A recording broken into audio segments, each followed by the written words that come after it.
Good evening, everyone. Welcome to the Board of Education meeting on May 14th. I just want to make an announcement about due to the power outages in Danville this afternoon, which affected internet connectivity, there may be interruptions to the live stream of the Board of Education meeting tonight. We thank you for your patience. Okay, let's start with the Pledge of Allegiance. So please stand. I pledge allegiance to the flag of the United States of America and to the republic for which it stands, one nation, under God, indivisible, with liberty and justice for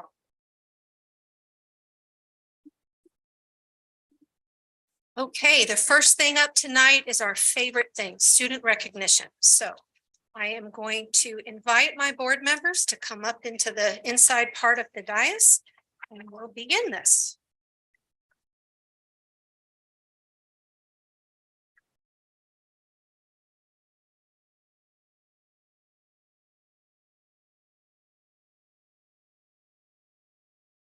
Yeah.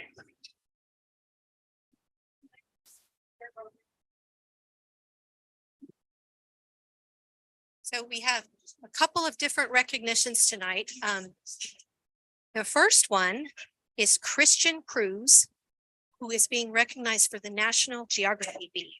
Christian is a second grade student from Rancho Romero, and he competed against third and fourth graders in the regional competitions to win a spot in the elementary and middle school national championship. He is one of the youngest competitors in his division. The competition will be held in June in Arlington, Virginia, and we wish him the best of luck, and we are so proud of his accomplishments.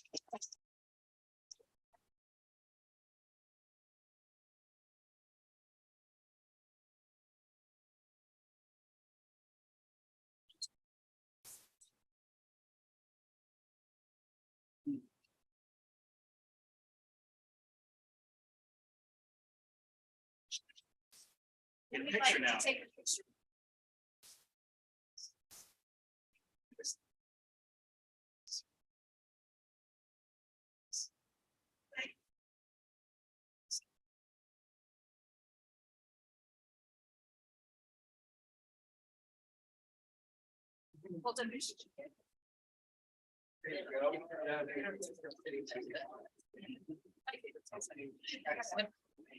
Congratulations.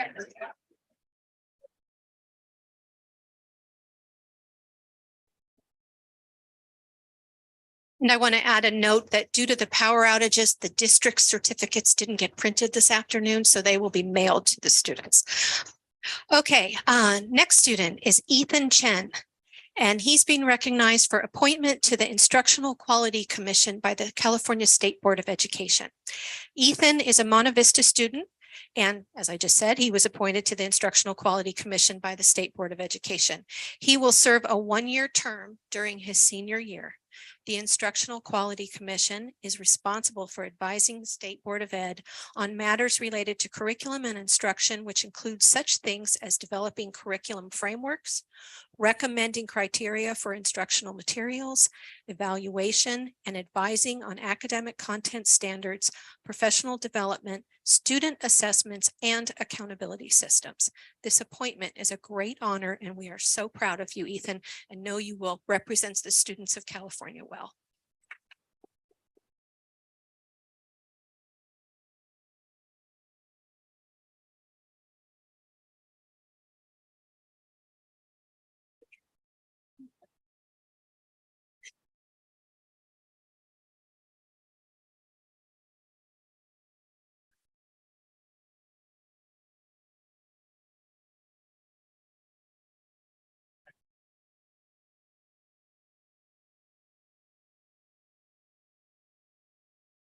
Okay, our next student that we're recognizing is Ethan Vogue, honored by Mark DeSaulnay, our Congressman Mark DeSaulnay, with the Congressional Silver Medal Award from the Congressman's office.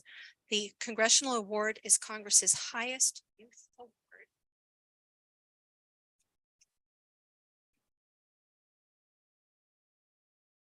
Ethan attends Monte Vista High School and has been working diligently for over 4 years and was recognized for completing 400 hours of volunteer work, primarily with the Contra Costa Food Bank, as well as athletic accomplishments in fencing. Wow. This summer, Ethan is planning to visit Washington, D.C. to attend the formal gold medal ceremonies, having recently completed the requirements for this highest honor in this program. Typically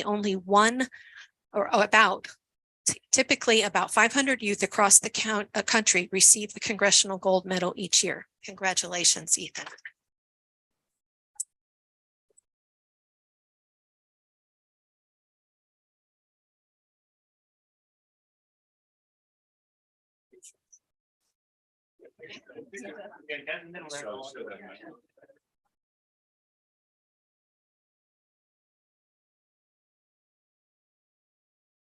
Mom.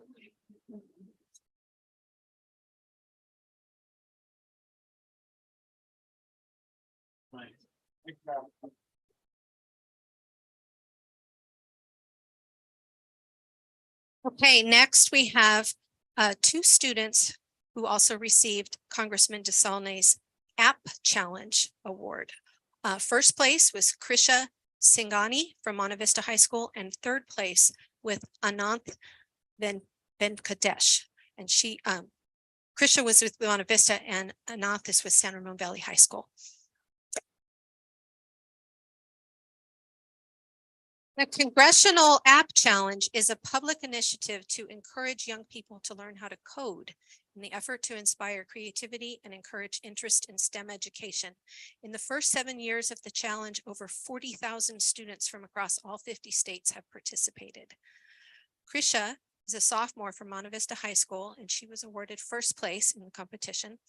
She created True Detect, a wearable device that helps users track their levels of stress, anxiety, and depression by monitoring heart rate, oxygen levels, body temperature, galvanic skin response, and heart rate variability.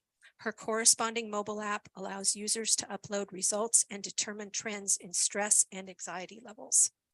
And Ananth, a junior at San Ramon Valley High School, was awarded third place. He developed a COVID-19 notebook app. The app provides data on Contra Costa County's COVID transmission and mortality rates, while also generating predictions on transmission and spread based on historical data. We are incredibly proud of the contributions of both of these amazing students.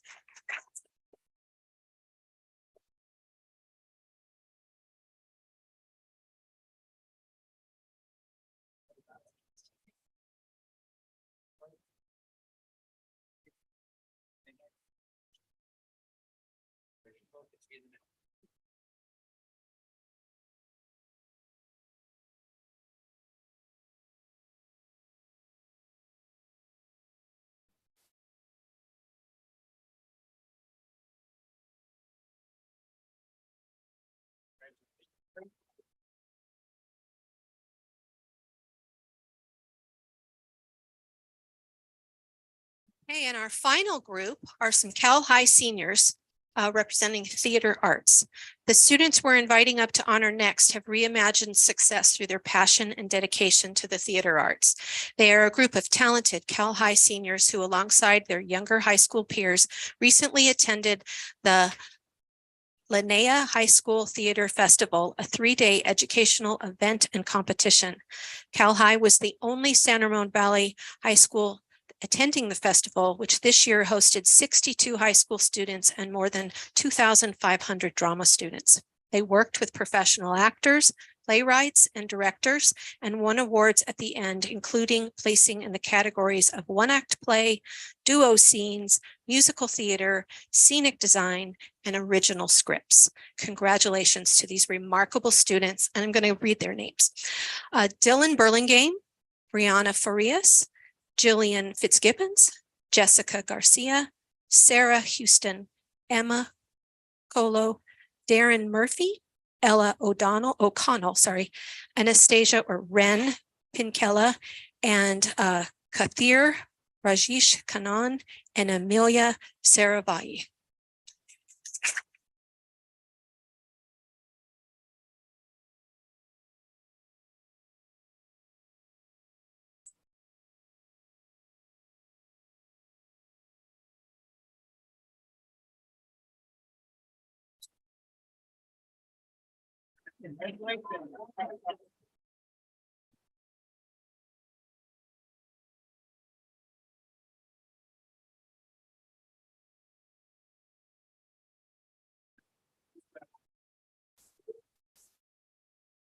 Right there, there you go.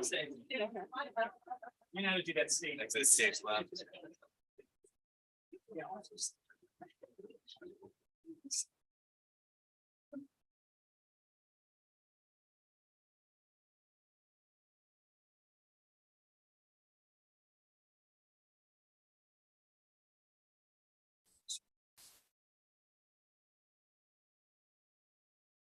I didn't realize there was a second name on our second page on our theater students. So I'm going to read the additional names.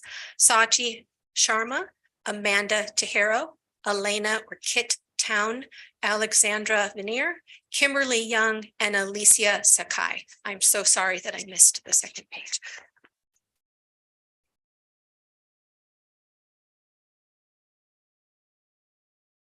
Okay, now we'll get into the more board meeting-ish kind of things. And I'm going to start with, I know we introduced ourselves when we started off at 5:15, but let's go ahead and do it now in public. So Jesse or Anya, would you please begin? Hi, everyone. My name is Anya Ivan. I'm serving as a student board member. Good evening. My name is Jesse Van Zee, board member for Area 1. Hi, everyone. Thanks for coming out. I'm Susanna Ordway. I'm board trustee for Area 4. Good evening, everybody. I'm Shelley Clark and I'm representing Area 2. Hi, I'm Laura Bratt and I'm representing Area 3. And Rachel Hurd, I represent trustee area 5. We start off our meeting early and approve the agenda, go into closed session and come back. We disclosed what was on our closed session agenda, but we didn't actually vote on it. So we're going to do that catch up item. So can I have a motion to approve the closed session agenda? So moved. Second, Thank you. All in favor? Or I think we need Ms. McSweeney to do the roll call. Roll call vote. Student board member Iapin, Aye. board member Van Zee. Aye. Board member Ordway. Aye. Board member Clark. aye. Board member Bratt. Aye. Board member Hurd. Aye. Motion passes 5-0. And just to cross every T, our student board member does not join us for closed session, but because she's in the room, it's perfectly okay that she voted on that.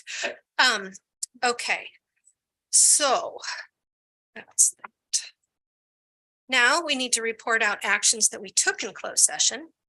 And so I need to report that in closed session by a vote of 5-0, the board instructed district council to settle the matter in regard to Jewel Labs Incorporated marketing, sales practices, and products liability litigation, federal district court for the Northern California District case number 3:19 MD 02913-WHO as against Jewel Labs Incorporated and its founders, directors, and board members up to the stipulated amount. The members voted as follows. Trustee Van Zee, aye. Trustee Clark, aye. Trustee Ordway, aye. Trustee Bratt, aye. And Trustee Hurd, aye. Okay, that's that. Now we can move into, let's see, okay, acceptance of the minutes from the February 21st meeting, please. May I have a motion? I move the motion. Thank you. Second, Okay, roll call vote. Student board member Iapin. Aye. Board member Van Zee. Aye. Board member Ordway. Aye. Board member Clark. aye. Board member Bratt. Aye. Board member Hurd. Aye. Motion passes 5-0. Thank you. And now we have the minutes from February 23rd's workshop. Motion to approve, please. So moved. Seconded. Thank you. Roll call vote, please, Kathy. Student board member Iapin. Aye. Board member Van Zee. Aye. Board member Ordway. Aye. Board member Clark. Aye. Board member Bratt. Aye. Board member Hurd. Aye. Motion passes 5-0. Thank you. And now we're on agenda approval and consent action. So first, acceptance of open session agenda. May I have a motion? So moved. Second. Roll call vote. Student board member Iapin. Aye. Board member Van Zee. Aye. Board member Ordway. Aye. Board member Clark. Aye. Board member Bratt. Aye. Board member Hurd. Aye. Motion passes 5-0. Okay, 10.0 reports to the board. The first one is school highlights, alternative education. Wait, I need to make sure that I didn't mess up with a card there. Hold on. Sent 92. We're good. Okay. School highlights for the alternative education program.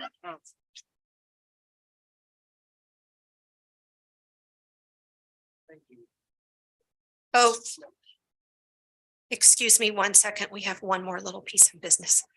Sorry, a little frazzled today. Approval of consent. Now, consent items are generally routine in nature. We vote on them all at one time unless a member of the board would like to remove an item for separate consideration. Are there any board members that would like to do that?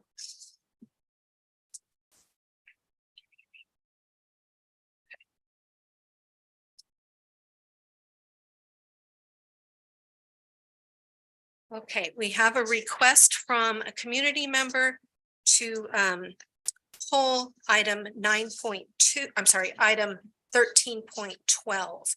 And did you want to explain your reasoning? Okay, go ahead. This is Taiwan's a country. Yes, thank you. Hi, trustee and board. Thank you so much, actually, for considering to approval contract with providers and subcontractors that can work on internet server firewall. That means security for our schools and for our students. I also want to thank you for agreeing to put on the agenda for next month concerning the technology department. We, the taxpayers and everyone, really do need to know what is going on with technology security.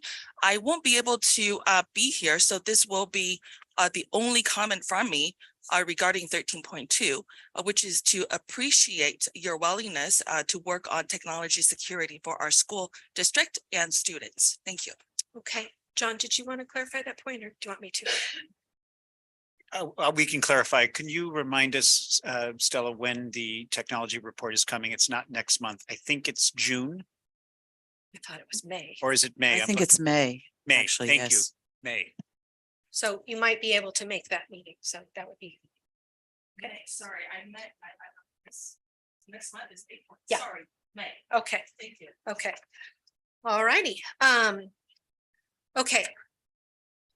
Is there a member of the board who's willing to pull that item 13.12? It sounded like it wasn't to pull it. It was just to Just to show make a comment? appreciation. So- Okay, even better. So So I'll make a motion Thank to you, approve Laura. the consent agenda. Second, second from Susanna, roll call vote, please, Kathy. Roll call vote, student board member Iapin, Aye. board member Van Zee. Aye. Board member Ordway, aye. board member Clark, Aye. board member Bratt, Aye. board member Hurd, Aye. motion passes 5-0. All right, now reports to the board. Welcome. We're so glad to have you here tonight. Thank you so much. So thank you for having me. I'm Principal Lindsay Castellano, and I'm coming to talk a little bit about all things alt ed. And so again, I really appreciate you guys hearing from us tonight. So alternative ed. So alternative education is both Del Amigo High School and Venture Independent Study. I'm sure you guys are aware, but there has been some changes over the years. So, they're two very different alternative education models, and they're governed by two very different ed codes and all of the things. But Del Amigo High is particularly for students 16 and over, and we serve all the high schools of the district. And currently our independent study is grades 1 through 12. And we're a course-based model, and I'll talk a little bit about what that means and how we're a little bit different. I know you guys have heard from me because we've talked about the new board policy, and I came and presented about single plan, but I want to try to kind of highlight some of the things that we've done this year. So I am going to talk a little bit about our goals. Our goals as a whole are basically under 3 umbrellas. And the first one is just to be able to provide rigorous instruction, but in a very supportive, trauma-informed environment. And so we've worked really hard this year to train as a staff in how to do that. And it's directly aligned with our deeper learning and in our innovation, but in a very supportive, alternative way that, doesn't match always what is done at the other schools in terms of like the delivery style. But it works for our students. And so we're really proud of that. Our second goal is really to design school systems through the lens of equity, realizing that not all systems work for everybody. Just like in college models where we have online classes or in person or 2 days a week, all different big schools, little schools. That's kind of what our goal is really just giving students what they need and building a community that really supports that. And then last but not least, we've really tried to embed a lot of social emotional learning this year.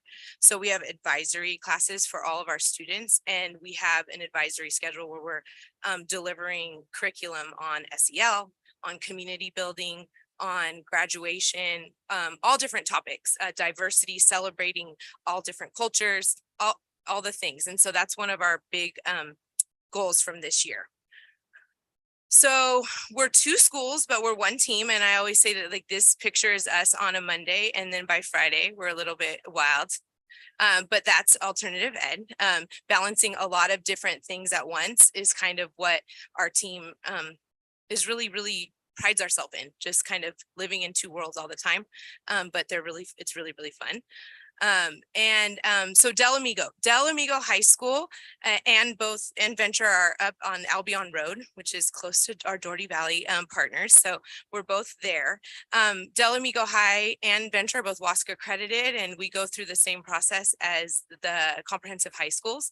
The difference is we do embedded credit recovery. And so we have frequent grading periods where they earn smaller amounts of credits, but more frequently. We have smaller classes and students must earn 190 credits towards graduation. So far above the state requirement of 130, but a little different than our comprehensives.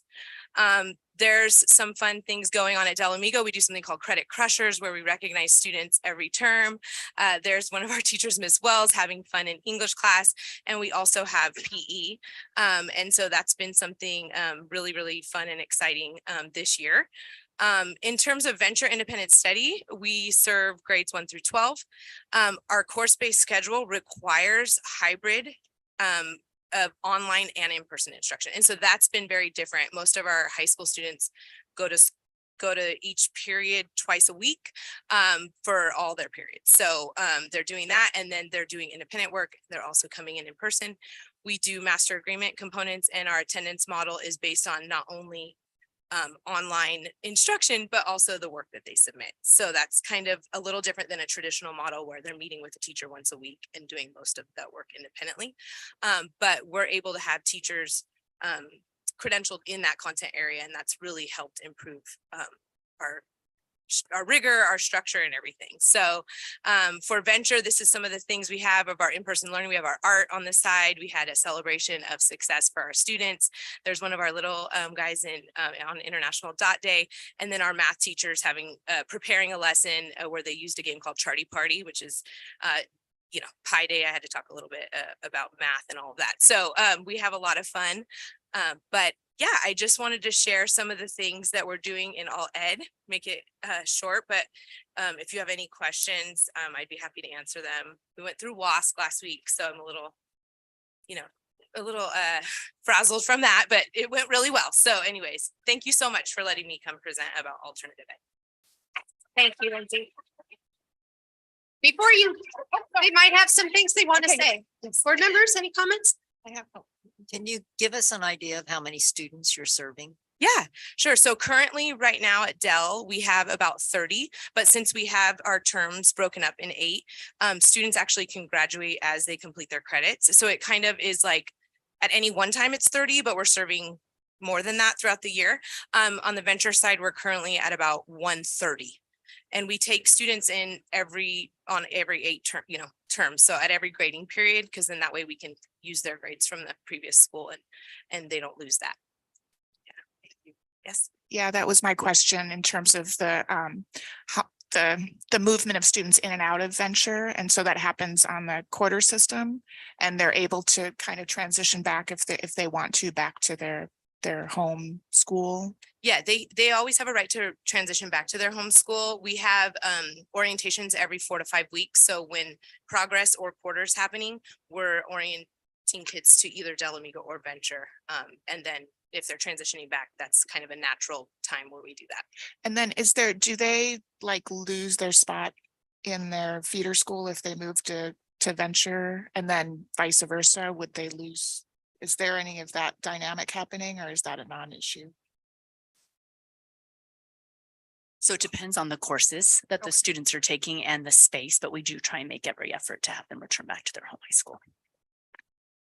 Lindsay, I just want to say you bring such a fresh energy to our alternative ed, and I really appreciate that. We've had a lot of shifts in what we offer, and part of that was because of the COVID interruption, but it's great to see how it's been embraced and it's been evolved, and it's all good. And I really appreciate you with your report tonight. So thank you. Thank you so much. I have an awesome team, so I'm lucky. Wonderful. Anyone else? Yeah, I was also Oh, going sorry, to thank Susan. you and your team, both Venture, Del Amigo, two schools team, on helping our students, those students who might not, right, be successful in a traditional sense, that they need something else, and you're meeting those needs. So thank you. Yeah, just thank you for what you're doing. No further questions, but I really appreciate it. And I can tell that you really enjoy it because the smile on your face does not lie. So Thank you. Keep on I know, keeping I on. love all ed, so. Oh, yes, we have had 3 graduates already to date, and we're expecting 6 more on the 24th. So we're rocking. So Wonderful.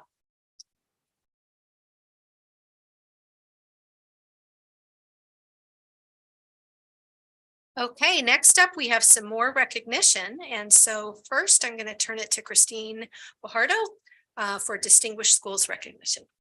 Sure. And I'm going to invite up our Executive Director of Elementary to take us through Distinguished School Recognition and our San Ramon Valley Teacher of the Year. Thank you, Nadine Rosenzweig. Thank you. This is the exciting part that we do each year. And so we came this year, we have 9 elementary schools that were, well, everyone's eligible, that were recognized in Disneyland for the first time in a long time. We went back.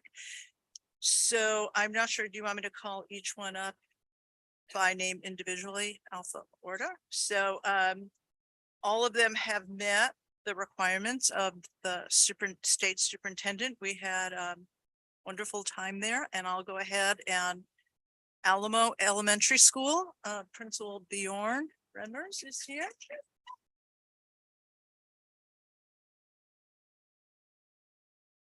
And did you want to do a photo op with the board? They all brought their plaques. They have been polishing them.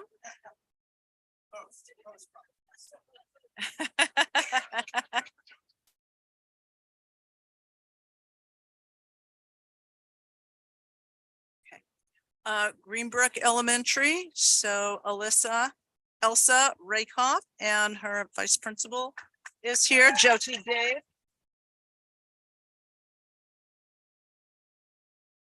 Hidden Hills Elementary, Principal Melody Wynn.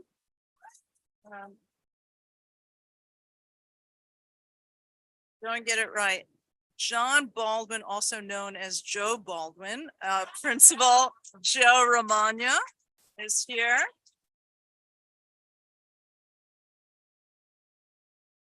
Okay, Live Oak Elementary, Principal Carolyn Dobell.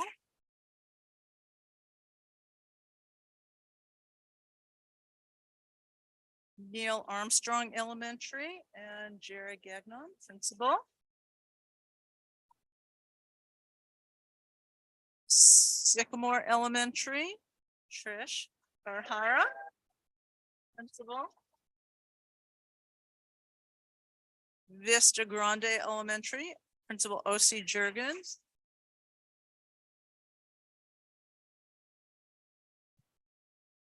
And bringing it home, Walt Disney Elementary, Principal Kelly Walton.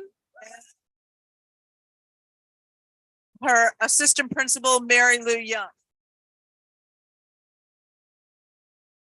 So we went to the happiest place on earth. We celebrated joyfully and represented the district well. And much congratulations to all of them. I got everyone?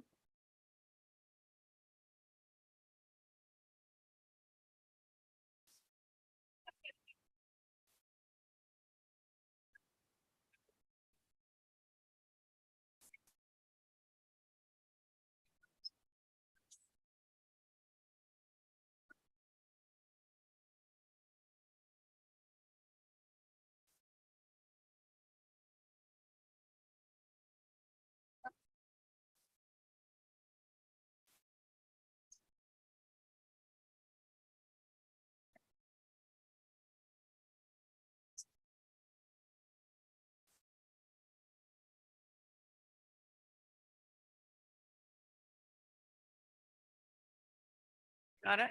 Okay. Thank you.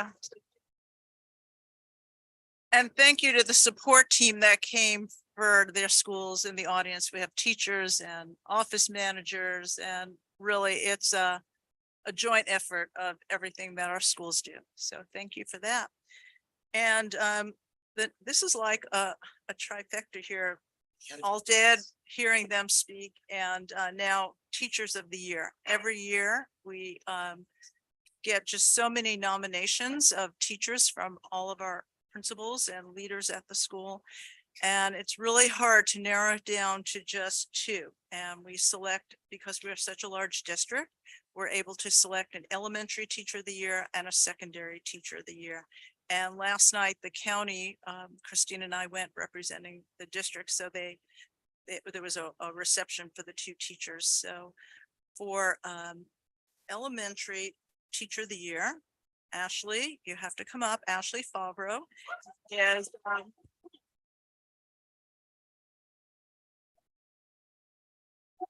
he is one of our phenomenal TK teachers who has been with the TK program since TK began over a decade ago at Golden View Elementary. Not only is her classroom welcoming, she really believes in the whole child. Everyone feels accepted, supported, and you can go any day of the week and play and plan a holiday, a birthday party, go shopping in the coffee shop there. But in particular, Ashley runs our full inclusion program, and that has been piloted this year. And so she was an inclusion teacher years ago and really believes in inclusivity for all of her students. She's not only a site leader, she's a serve tip rep, and always doesn't say no. She sits on our district steering committee for TK and has been integral in the expansion of TK, and really is at the forefront of play-based learning and what we need for inside the classroom and outside of the classroom. Any student, parent, colleague, or supervisor will share that Ashley has been a gift to not only our district, but the Golden View community. So we're delighted to have Ashley as our elementary teacher of the year rep moving forward. And do you want to do both together in a picture? I'm going to invite Chris Connor, our secondary rep, teacher of the year.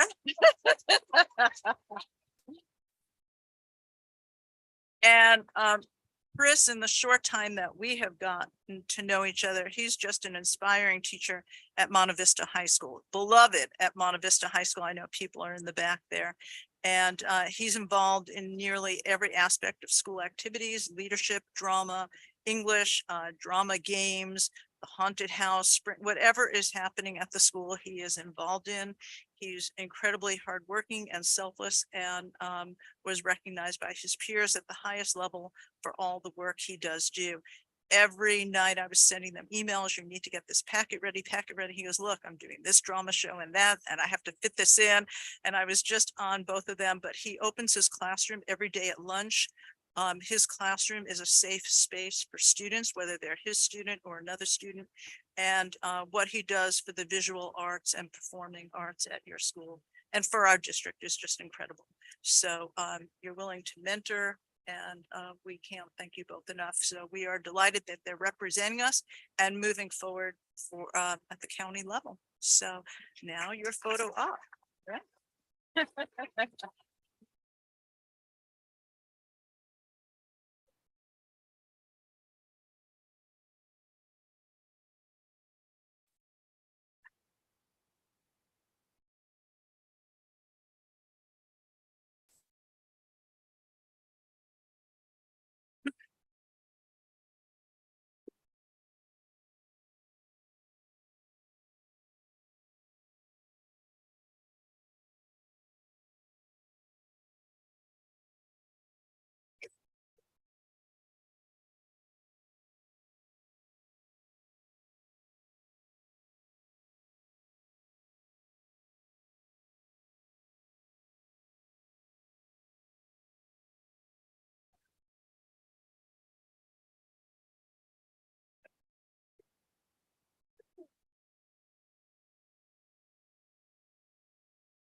Okay, and our final recognition in this little category of the agenda is our AXA recognition. AXA is the Association of California School Administrators, and Melanie's going to lead this one.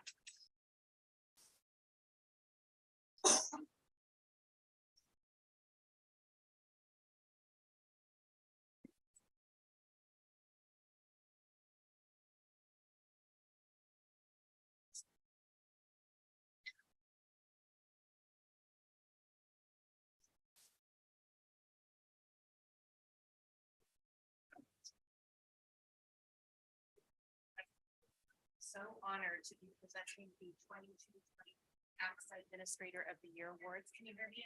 No.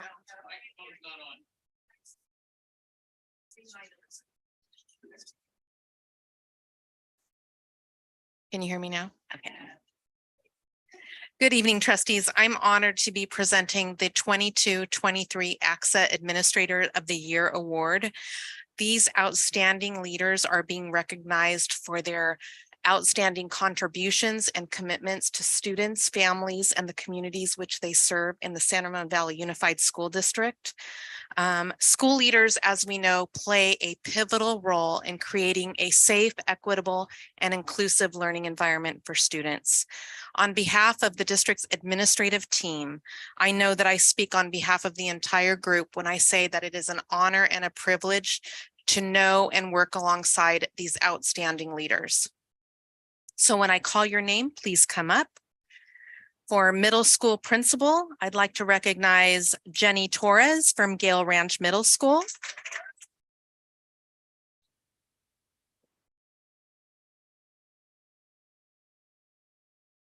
Becky Ingram from Diablo Vista Middle School.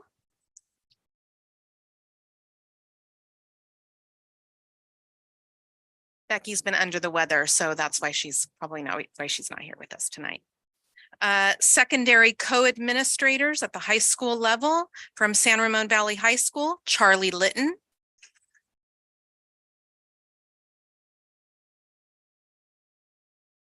We have Liz Pagano from Monte Vista High School.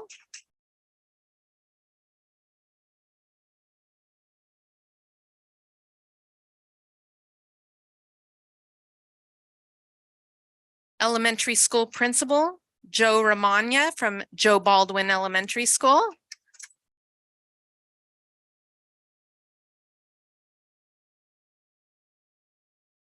All right, elementary co-administrator, Margaret Wee from Quail Run Elementary and Venture Alternative Education.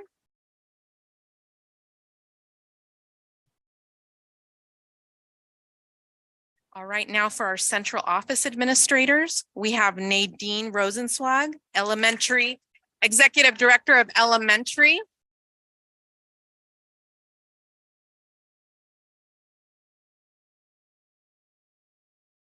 John Campopiano, executive director of secondary education.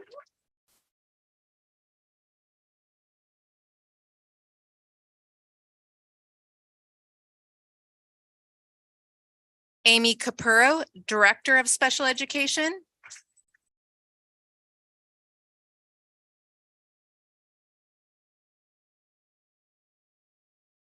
And although she couldn't be here with us this evening, I want to make sure to recognize Cindy Fisher, our confidential employee. Congratulations to all of you.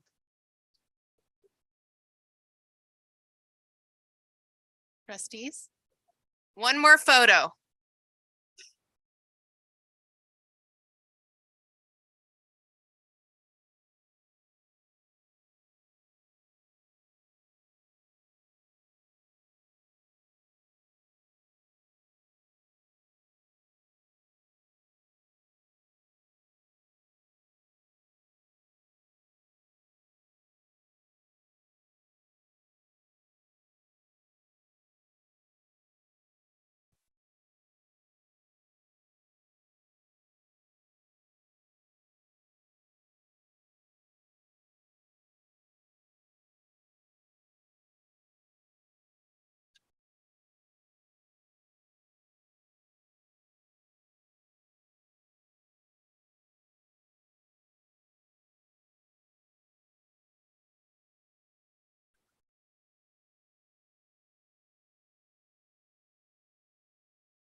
Yes. Okay, our next agenda item is 10.3 resolutions, and I just want to clarify, all of these resolutions have already been approved by the board. They're just being highlighted because they are up for observation and celebration in the month of April. So we do have some public comment cards on these, but let's do the presentations first and then we'll get to the cards. So first up, Day of Silence, Hong Wen is going to present on this.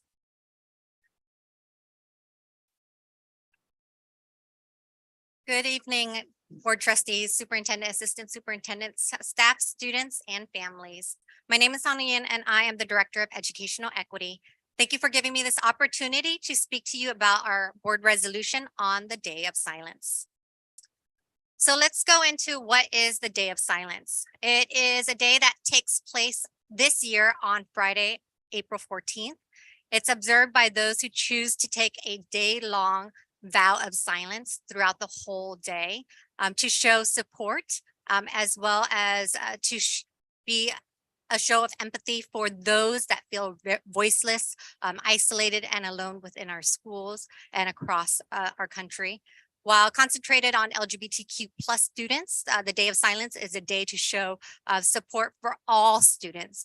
So that way we know that they can be the authentic selves, and because some of our students are voiceless within our schools, they can't be the authentic selves all the time.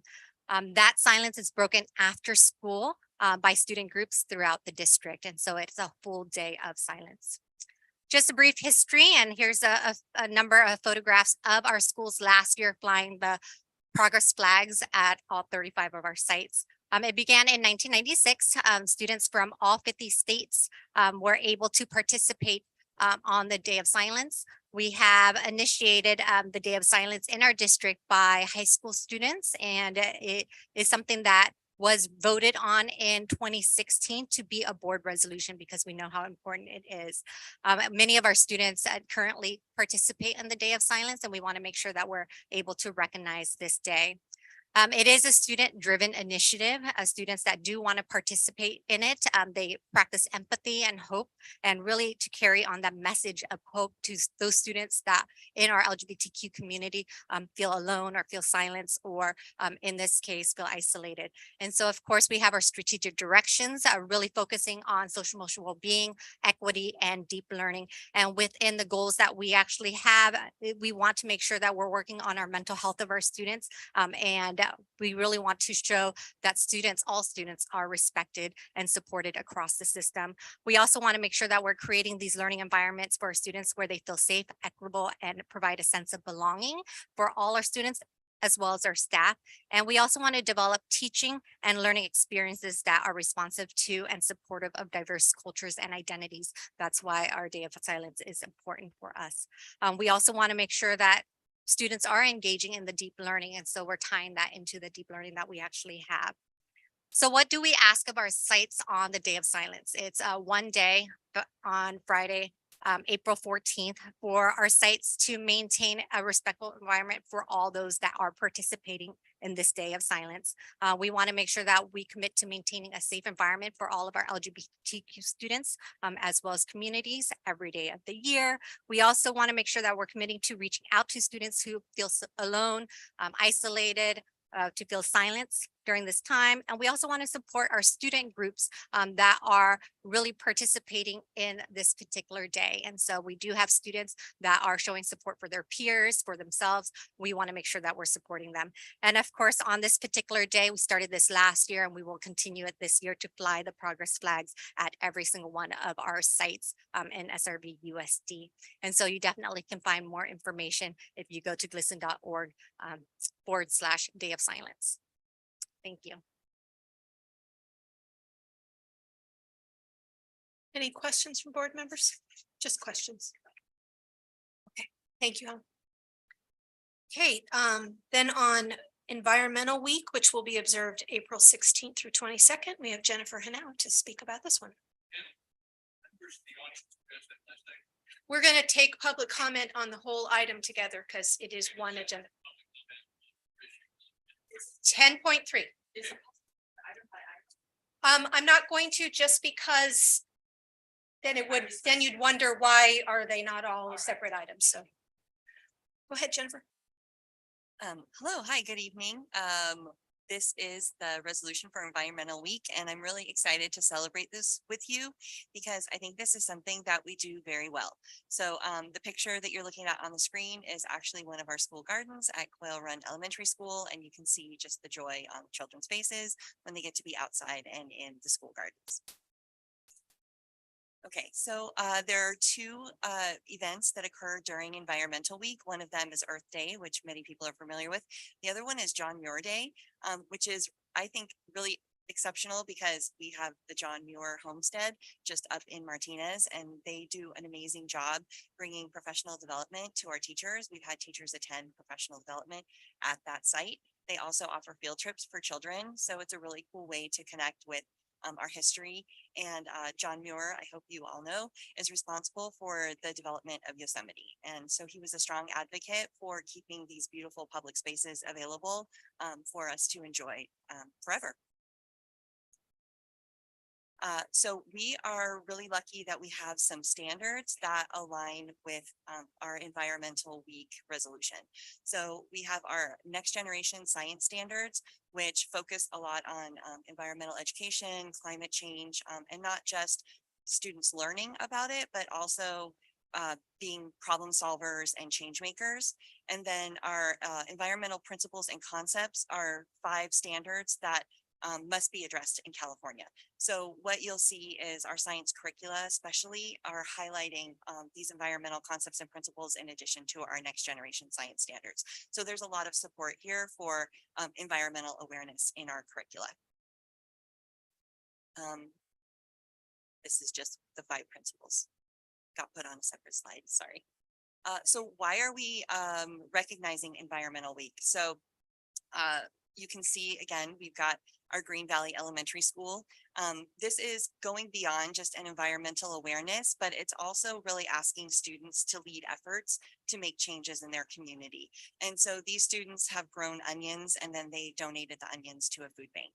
So they really have this strong connection with being change makers in their community. And then we also, in addition to our standards and the things that are happening with our students, we also have really wonderful community partners that help our teachers become lifelong learners with respect to environmental awareness and environmental issues. So just today, you'll see the flyer on the left-hand side says, today, March 14th, we had several of our teachers from Stone Valley Middle School participated in something called Adopt a Float.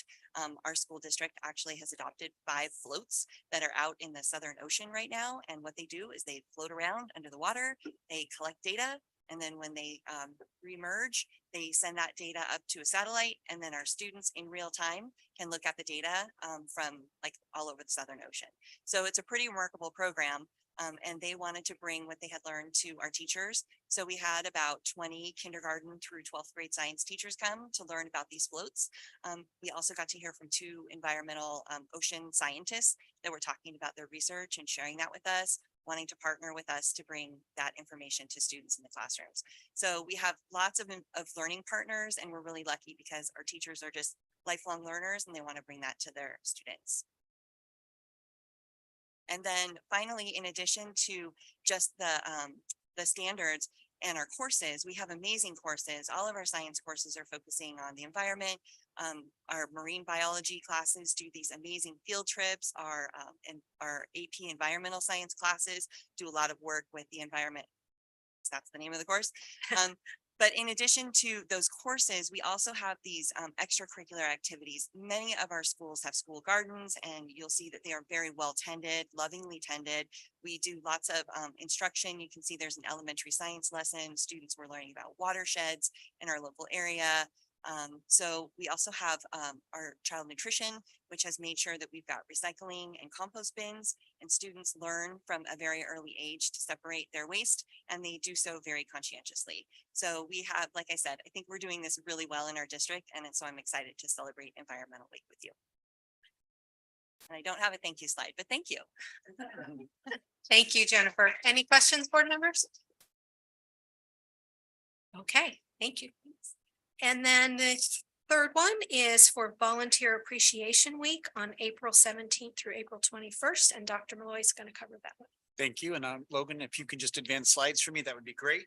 So we are really excited to honor our volunteers in the San Ramon Valley Unified School District and to celebrate them as we celebrate Volunteer Appreciation Week, because our volunteers are essential to the support that we provide to our students. They are generous with their time. They are generous with their donations. They are generous with their talent and their resources. If we could just go 2 slides in, because I've already done the first one. And they really enrich the experience of our students. And without them, we could not do all that we do. Next slide, please. There's such a selfless energy to our volunteers, and all it takes for any of us, and I know you're all visiting schools with me right now, is we see our volunteers in action. We see all the ways that they serve. They're also on board in district committees. They are on task forces, and everywhere we turn, our volunteers are there to provide feedback, insight, perspective, and allows us to move our mission forward as well. And if we can turn to the next slide. We know that when we are partnering effectively with our community, we serve our students best. And we do that with our entire community. Our volunteers, though, we have a special relationship with because of that gift of time that they provide to us. And I know that it just adds to the strong sense of community that exists within our schools and exists across our district. So as a final slide, we are thankful to our volunteers for everything that you do. Many are here and who are maybe watching, and certainly we celebrate for those who can't be watching their time, their efforts, their energies, and their support. Thank you. Thank you, John. Any questions, board? Okay, let's take the public comment cards. And I thought of a point I need to clarify. Not everyone who filled out a card for 10.3 put which one they were talking to. So that was another reason why I really couldn't divide them up. So first up, I'm going to invite up Lisa Dispro, and then following Lisa will be Mike Arata.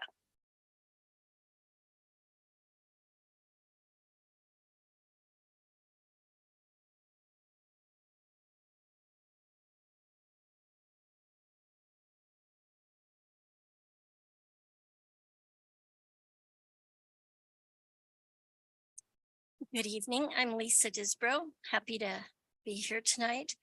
I did want to address the issue of the Day of Silence. I would be very curious to note what is the cost of a single day of operation for every school within the San Ramon Valley Unified School District that recognizes the Day of Silence. I think it would be a hefty price tag. Staff, heating, electricity, just the cafeteria, lunch, all of that. That adds up. I don't think that the taxpayers of California feel very appreciated when such an enormous gift is mistreated for a political purpose. If students want to have a political action, it should happen separate from the instructional day. The instructional day is for everyone. Not everyone shares the vision, nor do they have to. There's no law. It's not a moral right or wrong. It's a choice. And yet all of the students will be impacted. I keep hearing the words safe, equitable learning environment. I don't know if you understand how uncomfortable it is when you do not support the sexual orientation, gender identity, vision of life. When your moral code, your faith, your culture is different than that, but it's denied, it's ignored, it's suppressed. But then you have to come to school that day And now it's elevated, focused, targeted. It kind of feels like political gaslighting to me. I think it's the wrong way to go about it. I think there are many after-school efforts that could be designed that would respect the needs, the function of school, the sacrificial gift of taxpayers. Thank you.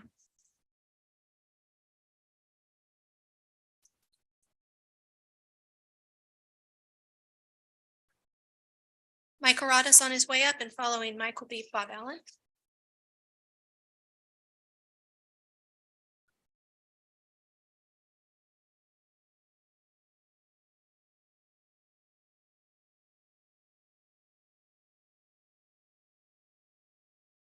The Day of Silence is an event orchestrated originally by notorious homosexual activist Kevin Jennings in the early 90s to mark a supposedly still imposition by society, still an imposition by society on homosexuals. But SRV schools initiated their gay straight alliances 20 years ago after a secretive 2-year collaboration with Jennings' Gay Lesbian Straight Education Network and the Queer Youth Action Team. The great claim to fame of that group was their leader, who conducted bump and grind with safe sex in mind workshops.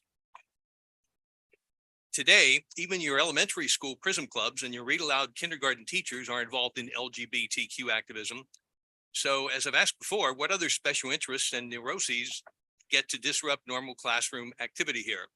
Today, the trendy dysphoria du jour is the psychosis, that is the flight from reality of transgenderism, a delusion which declares insanely that men and boys can become women and girls and vice versa, or that people can simply be non-binary or gender fluid, quote unquote. SRV schools shamelessly cultivate and reinforce such fixations, even in the youngest grades. Instructional coach Corby Saunders, for example, with self-declared plural pronouns, they and them, along with country club principal Christy Glazer, has promoted a list of read aloud picture books with homosexual and transgender themes for little kids' story time in what they call their Queering the Classroom project.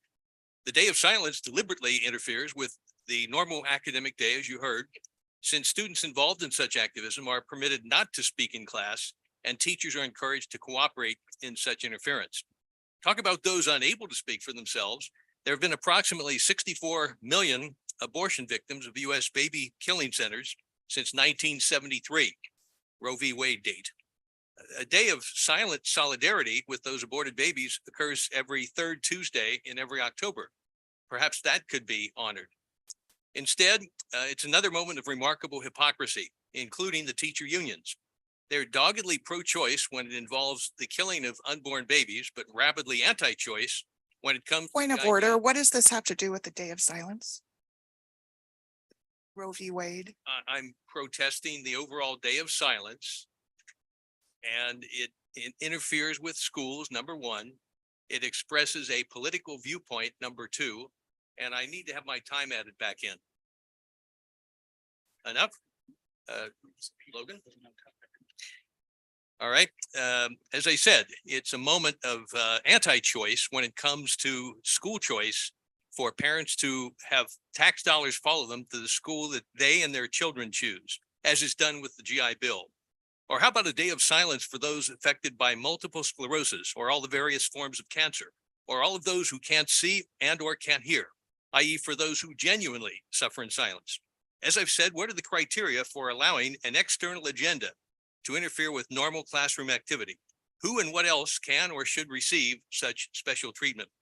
And finally, for the good of the order, I recommend including a copy of the Day of Silence resolution 4 of you passed last August 16th in the current board meeting agenda, so that meeting attendees not present then or tuning in back then will know what you're talking about with this resolution.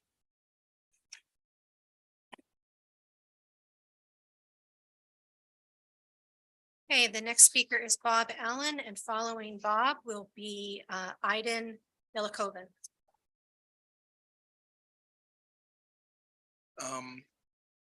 Didn't have anything planned for this, so forgive me as I work off extemporaneous speaking, I think is the term. As far as the taxpayer money, I wish people in this district would be more concerned about students who don't attend class, students who have issues where they don't feel comfortable coming to class. As a teacher currently in this district, I do not see how participation in the Day of Silence costs any tax money at all. It is a student-led recognition. And to be sure, some of our teachers, most of our teachers have great relations with the queer community. Some of them do need to be reminded again that 23% of our students identify as not straight. 2% of our students identify as trans. 23% of our students is more than 2 high schools in our district. 2% of our students is 1 high school gym. And these students do feel affected by what goes on in this class, in the classroom. And so the Day of Silence is a nice reminder that teachers, that school employees could be a bit more forgiving. As far as other clubs at Cal High, we do have a Bible club that is distributing free Bibles. We have other clubs, so many other clubs that have other political viewpoints. And so the idea of a political agenda is laughing. It's not good to bring up because every student has a political agenda. I have students trying to get out of my classroom. I have students trying to skip class. Those are political agendas, and my agenda is try to keep them in the classroom and teach them something. So I disagree with the 2 former speakers vehemently. Thank you.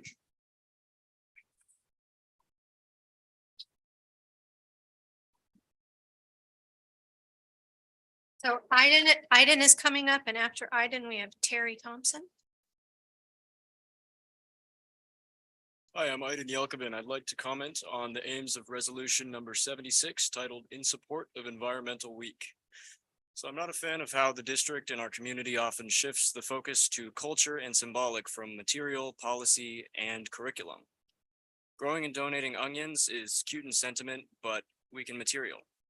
And the implementation of sustainable practices on school campuses and environmentally mindful purchasing decisions can yield significant cost savings, says the resolution. But as we privatize access to education through our dependency on private bus contractors, it becomes a greater challenge to remain environmentally conscious. And I'd like to bring to the district's attention that First Student is the bus company we contract, right? So First Student is a subsidiary of EQT Corporation, a natural gas company. And I feel like if we're going to make a whole environmental week, we need to be focused on actually changing policy, actually taking action that can help mitigate the climate crisis. But just the symbolic of we care about the environment, we want to empower our students is not enough. Profits from students' compulsory attendance directly benefits EQT Corporation. And then on the topic of the Day of Silence, at the center of combatants of politics and studies of ongoing events, also known as real life in education, is a desire to undermine the educator's obligation to stand for justice and assume responsibility for safeguarding the interests of young people as they enter a world of marked massive inequalities, exclusion, and violence at home and abroad. Day of Silence is a symbolic event if we only heed it as a day where we stay silent in support.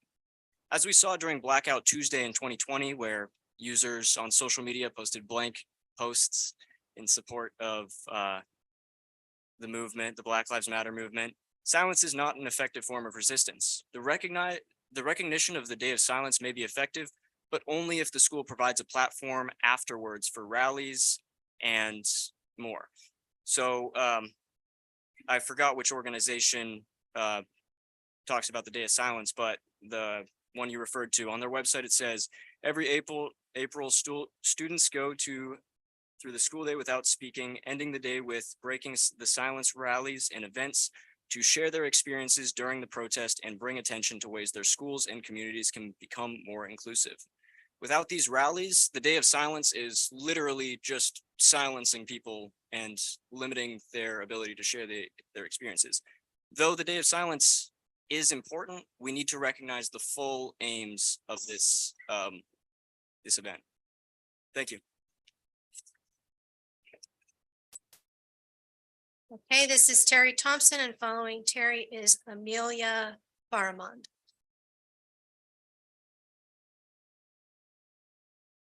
My name is Terry Thompson. My wife Dee and I have lived in this district for 43 years, and 2 of our 3 daughters graduated from Monte Vista High School. I debated with myself this afternoon whether to be silent on the Day of Silence, but I decided not to be silent.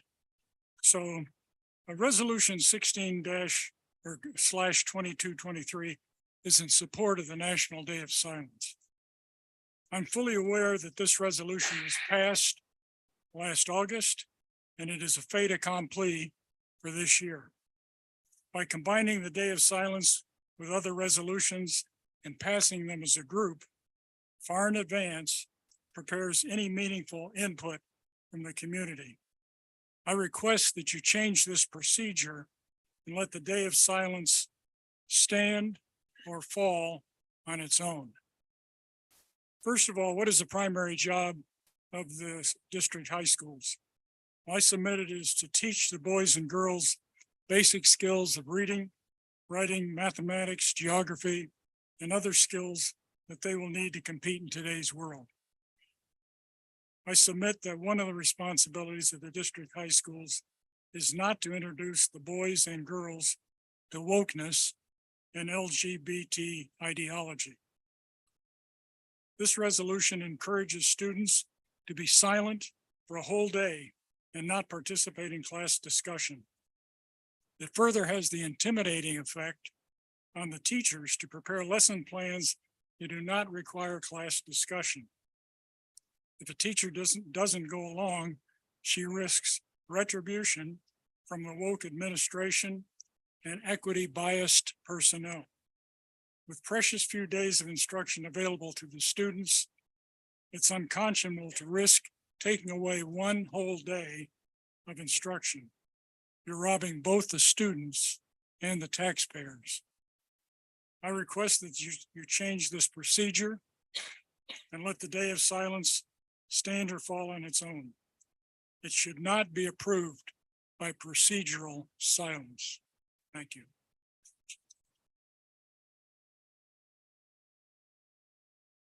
Amelia Faramond.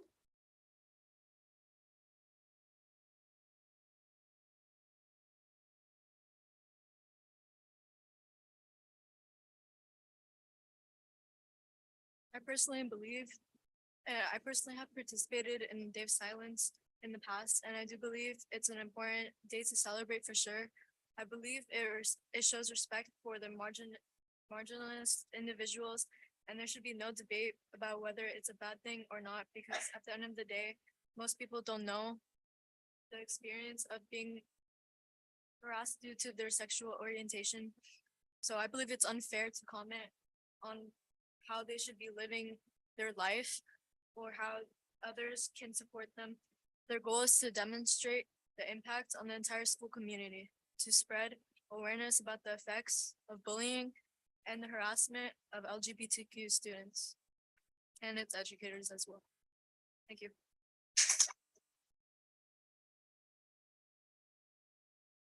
Okay, that was the final comment card on item 10.3.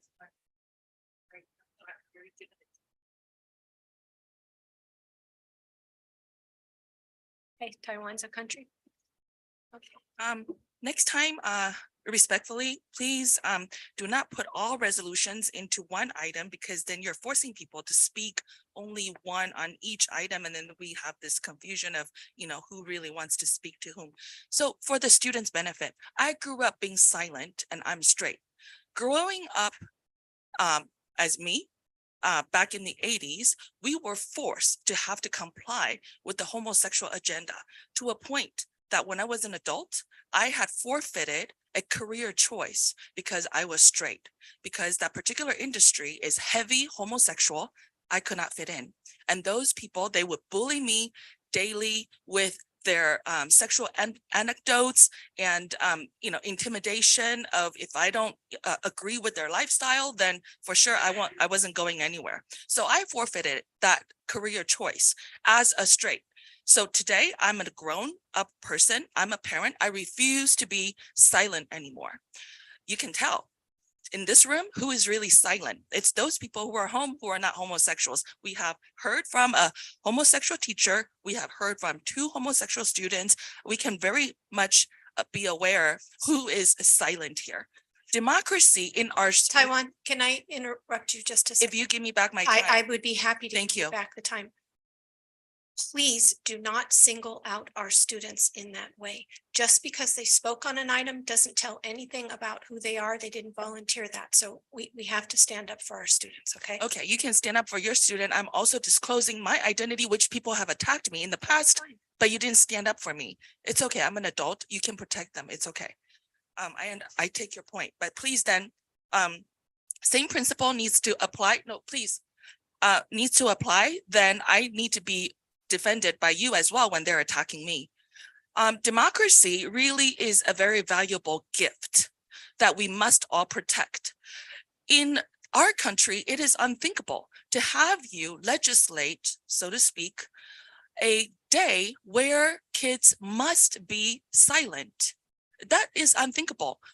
Whether this is about homosexuality or anything, this should not come, this really should not be condoned in our society. For example, Environmental Week. All you care about is that, what kind of cars we're driving. Well, what about those cars when they become obsolete? What are you going to do with all those batteries that contain lithium that is going to go underground when it rains? We don't know what to do with them at this time. And if any students want to speak up, they need to be silent because they are not politically correct or supported per your agenda. Finally, I want to share with you, there is a California Teacher of the Year who was just accused of 14 charges of sexual abuse of students. She looks like this. What does Jacqueline that have Ma. to do with the item we are discussing? Volunteer Appreciation Week. I want to bring to Said your she's a attention. Teacher of the Year, not a volunteer. Doesn't matter because she is also a person that is on campus, just like any volunteers, adults, quote unquote, is what I'm addressing, that are led into our campus. Please be aware, just because they're Asian, that just because they're Teacher of the Year doesn't mean that they're exempt from being able to abuse students sexually. Thank you. Okay, any board member comments on these resolutions or really the observation of these resolutions? I'd like to ask a couple of the questions that were posed. During the day of silence, are students forced to be silent?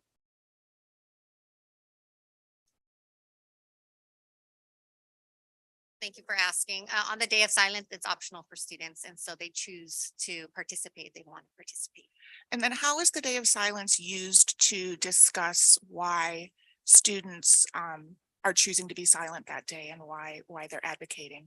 So on this particular day, of course, we want to make sure that, we are letting our educators know about the day of silence, but it is student driven, right? And a lot of our secondary schools are the ones that really participate in the day of silence. Of course, we want to be able to provide this opportunity for all of our students to be able to participate if they can. And our job is to really make sure that our students are going to feel safe that day to participate in the day of silence. And so definitely education to go around, but it is going to be student choice.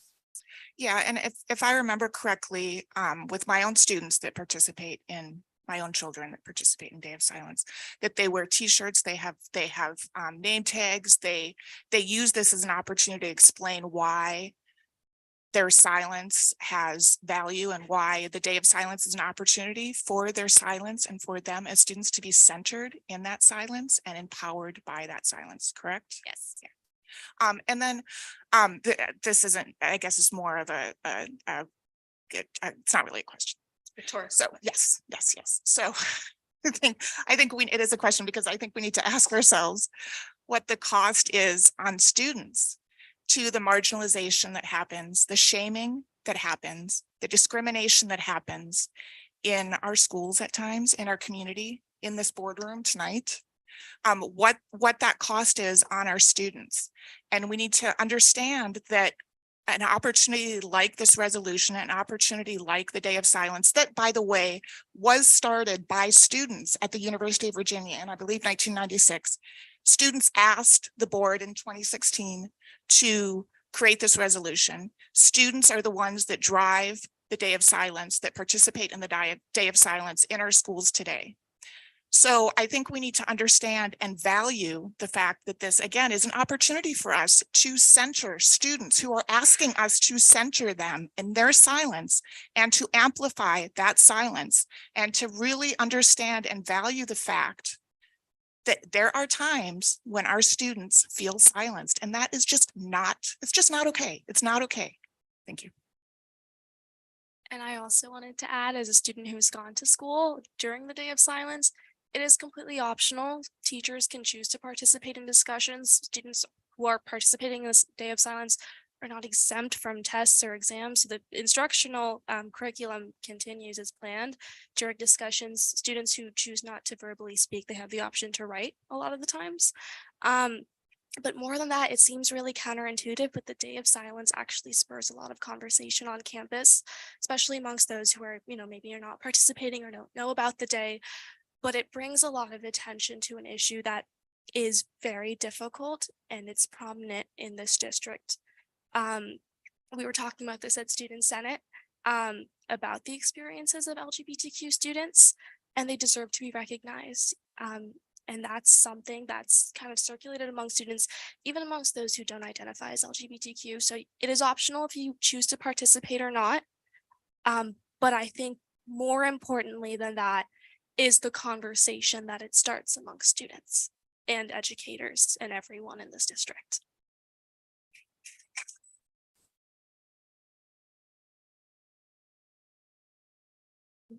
There is no amount of money that's worth the life of a child.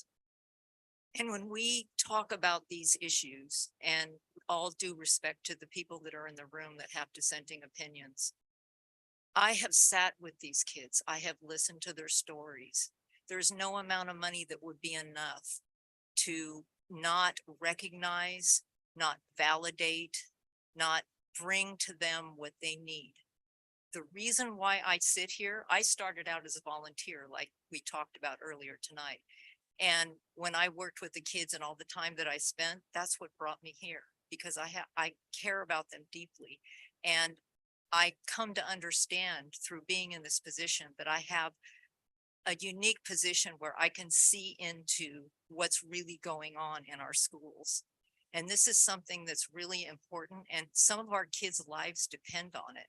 And I understand that other people maybe don't understand it, but it's really important that we keep this as, even if it's symbolic, but I think it's more than that, as Anya said, that there's conversations that go on and things that happen to bring awareness to this issue, because some of our kids are suffering, and I'm here to protect them and to take care of them. And that means all students, not just the ones that, are doing okay or don't have the same belief system. So thank you for all of your work, Hong, in bringing this to us and in championing our students. I appreciate it.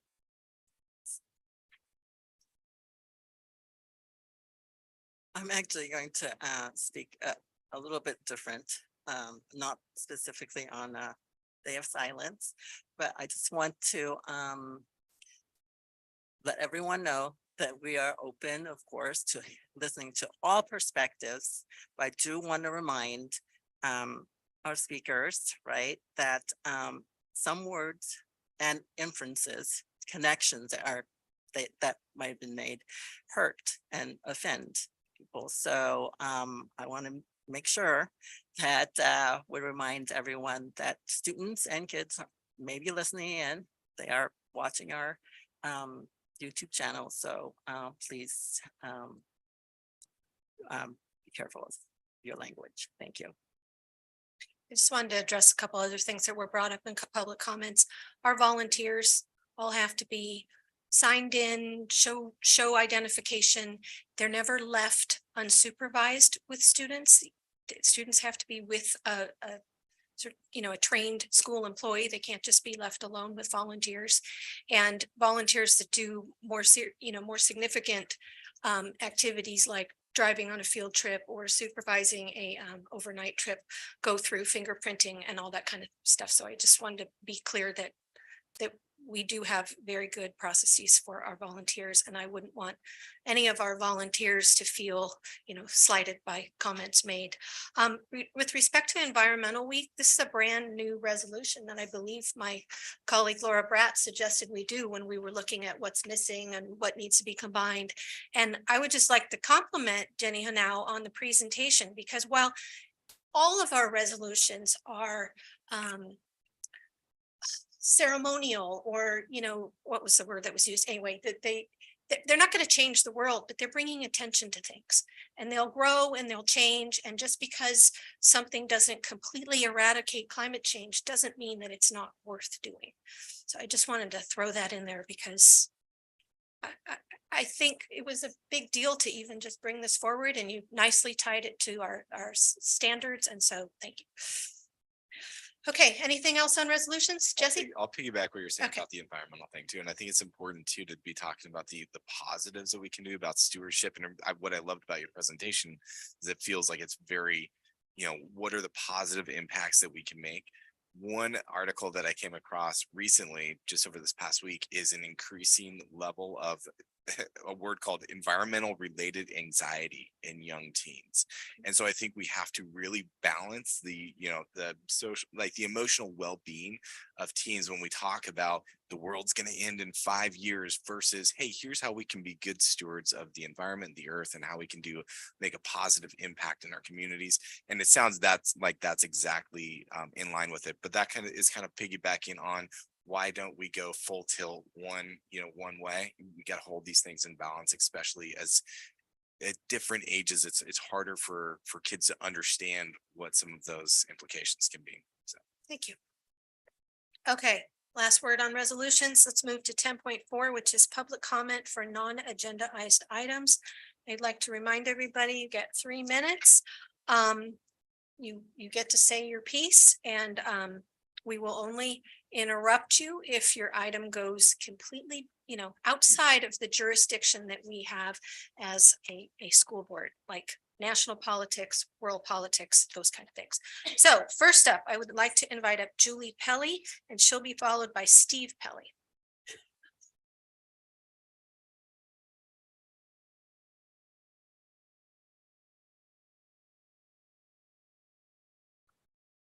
Good evening. I'm Julie Pelly. My husband and I are homeowners for 44 years in the San Ramon Valley.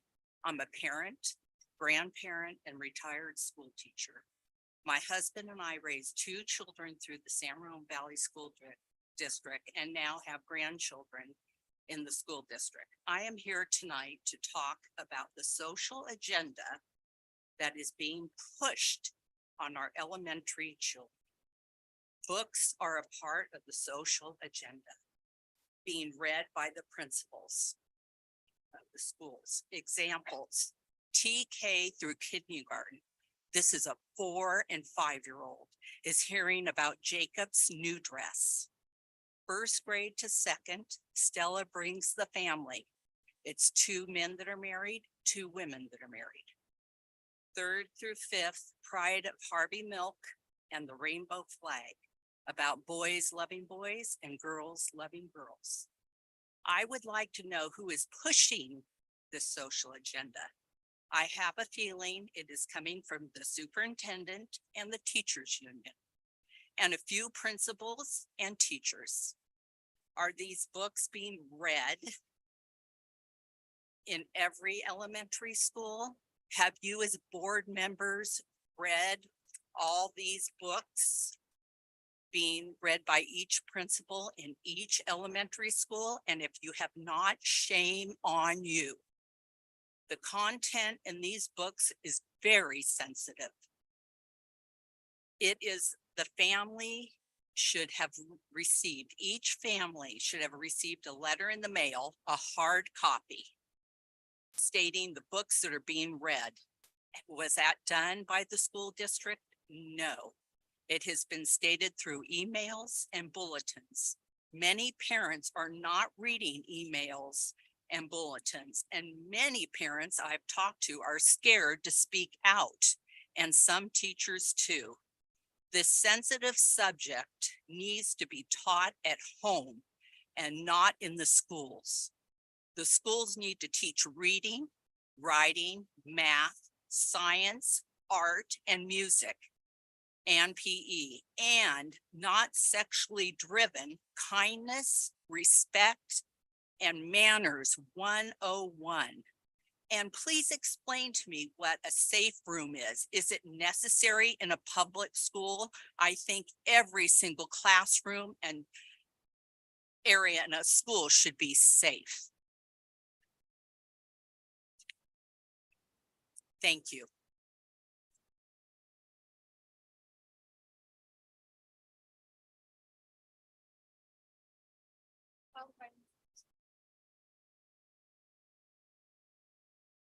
I think she pretty much covered it.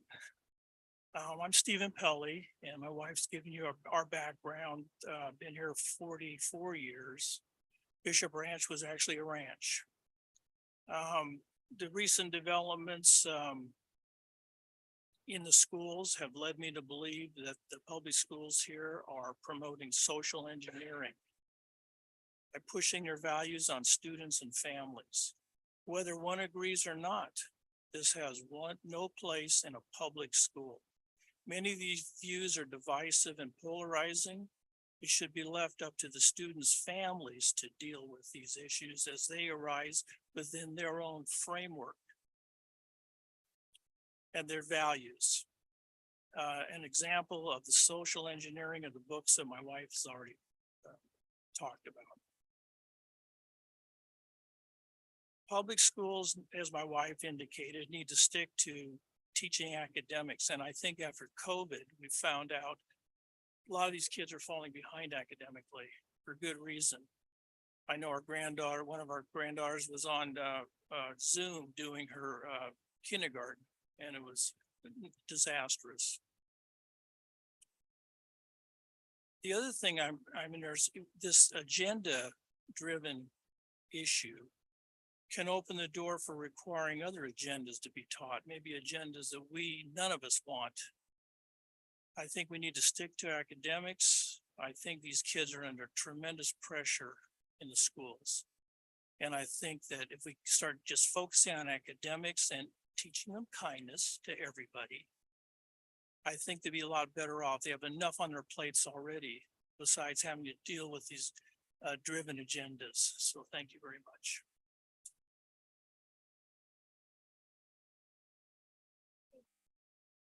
Lisa Disbro coming up, and then Bob Allen following Lisa.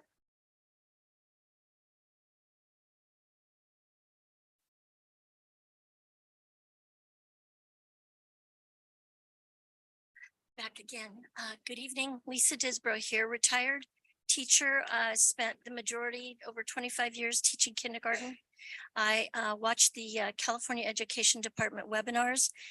They're fascinating and discouraging. I want to address the Country Club Elementary situation with the principal, where she is following the California Department of Education plan to use read alouds in the classroom to push the LGBT agenda. And this, I heard this in a webinar. They did a research study, and surprise, surprise, they decided they should do more LGBT read alouds with young children starting TK.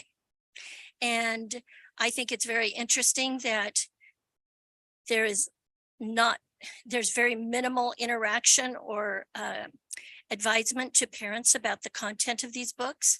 I'm looking at Jacob's New Dress, Stella's Family, and the Harvey Milk book on Pride. Has anybody ever asked what percentage of this community identify as religious or support politics, sexual, social justice free education? No, the gentleman referenced the percentage of LGBT kids. What about the community? We've never gotten a vote. This is, I'm sorry to say, this is adult driven through students. And you can see that over years and years. And you can look at the legislation starting way back in the 2000s on the sexualization of education. I want to bring up the non-discrimination document on your website and note that sentence number 2 reads, the board prohibits any district, school, or school activity, unlawful discrimination, harassment, intimidation, and bullying of student, I'm going to add, or parent, based on the student's religion or sexual orientation. I believe because the principal will not tell the parents who want to know when these books are going to be read, that she's basically bullying and harassing parents. And if you go into the parents' rights, you'll see that they have a right to examine the curriculum materials. They have a right to notification 2 weeks in advance. And basically they're being gaslit. And this keeps happening. And then, oh, I just want to say this, the pride, the progress, you call it progress? I don't. We are Americans. We are Californians. We have 2 flags that represent everybody. We need to elevate those and stop imposing one ideology on everyone.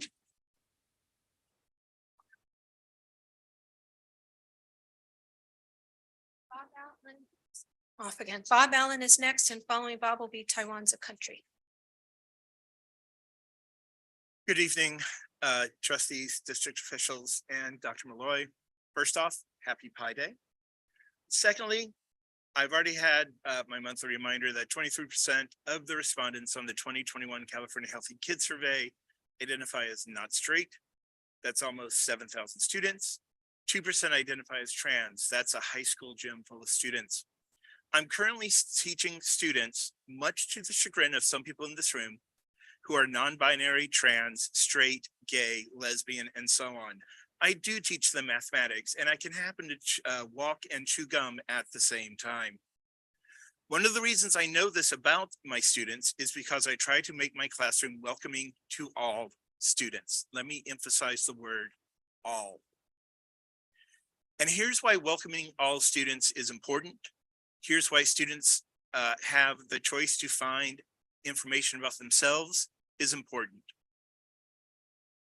Unlike some of the people who have spoken recently, and this is a huge assumption, they're probably straight. I knew I was gay in 7th grade in 1980, before President Reagan, if you'd like to, have a temporal point. Needless to say, there were no resources available for me. At the age of 18, I made the decision to figure out who I am. And then the AIDS crisis put me back in the closet. I married a woman. And in 2001, I asked for a divorce. It was not a fun time. The reason I'm here every board meeting is to remind the board and the district officials that all students deserve support, and our queer students and our BIPOC students sometimes need more.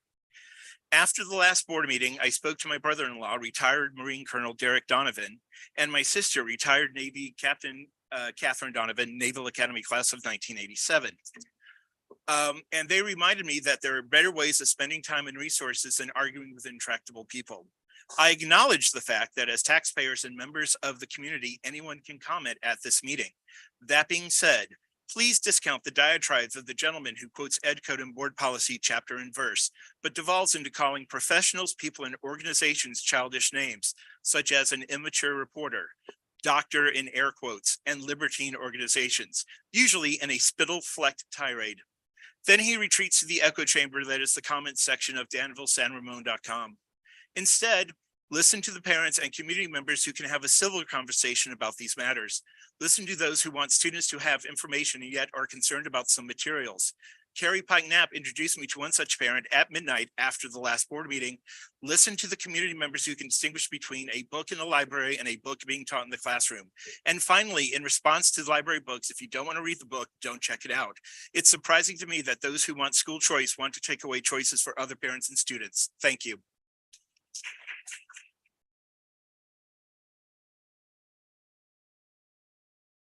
Taiwan's Country's next, followed by Mike Arata. So I want to address trustee Ordway's comment about public offending you. I would like to offer my personal perspective on what is offensive. Being a straight woman, I have had to sit here down there and listen to everyone's sexuality at the last meeting, including a student telling me that, you know, I am like weak or less than because I object to a book in school library about a poorly drawn picture of a penis that is, I guess, crooked or something. I left this building because I couldn't stand it. It was so offensive to me. Who cares? Nobody cares. It's also very offensive to me that as a person, I'm constantly being called Chinese Taipei, one China. Thai, I'm from Thailand because I'm from Taiwan, Taiwan, Taiwan, and it's a country. It's a country. You guys offend me. Who cares? Because my voice is so tiny. You can ignore me. What is the truth about LGBTQ? They're not silenced. They're not little. They're extremely powerful. When I was age 22, they were able to parachute into my credentialing classroom when the syllabus did not indicate that we will be listening to a group of homosexual activists coming to talk to us future teachers. I have nothing against what people do in their bedroom. I don't care who you marry because our Constitution, our government guarantees the same freedom, same everything for everyone. Right now, just like one of the public speakers said, what represents all of us right now are not being elevated. It is one rainbow flag that goes above everyone. That is what is offensive to me. So please, when we're speaking, we're simply standing up for ourselves because if we don't, you are going to manufacture LGBTQ out of our children, out of our grandchildren. That's what we're fighting for. Lastly, I'm extremely serious about adults who are sexual predators, including someone who looked like this, Jacqueline Ma, California Teacher of the Year, 14 counts of sexual abuse of children. I couldn't believe my eyes. This is the first time an Asian woman teacher has been accused of sexual misconduct to this kind of extent. I'm an Asian. I care. The reason why I really care about this issue is you guys are hiring based on diversity and race. That's why people like her can get by into our classrooms and be called California Teacher of the Year. Shame on you, Governor Gavin Newsom and Thurmond, the Superintendent of California. Again, I'd like to say that not talking about, right, not commenting on content of what the speaker just said. Again, I think that I believe we on the dais here do not condone, again, the connections, the inferences that the speaker had talked about with. Okay, next speaker is Mike Arata, followed by Lisa Gross, and that's the last card I have.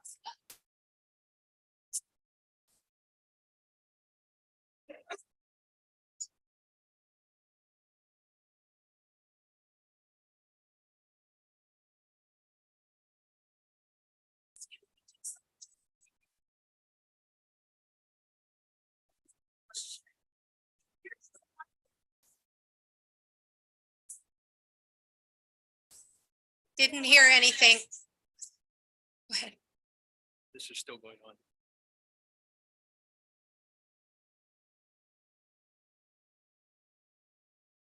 Okay, I'll start. Atop the board's and Mr. Malloy's determination that LGBTQ students must see themselves as porn objects in library books, now comes Country Club Principal Christy Glazer, continuing what she and Corby Saunders call their Queering the Classroom project. This represents yet another way in which activist SRVUSD personnel are inserting themselves between parents and kids. What began as a plea for LGBTQ tolerance has become a demand for porn in high school libraries, and now a refusal to allow parents to withdraw their children from overt LGBTQ indoctrination.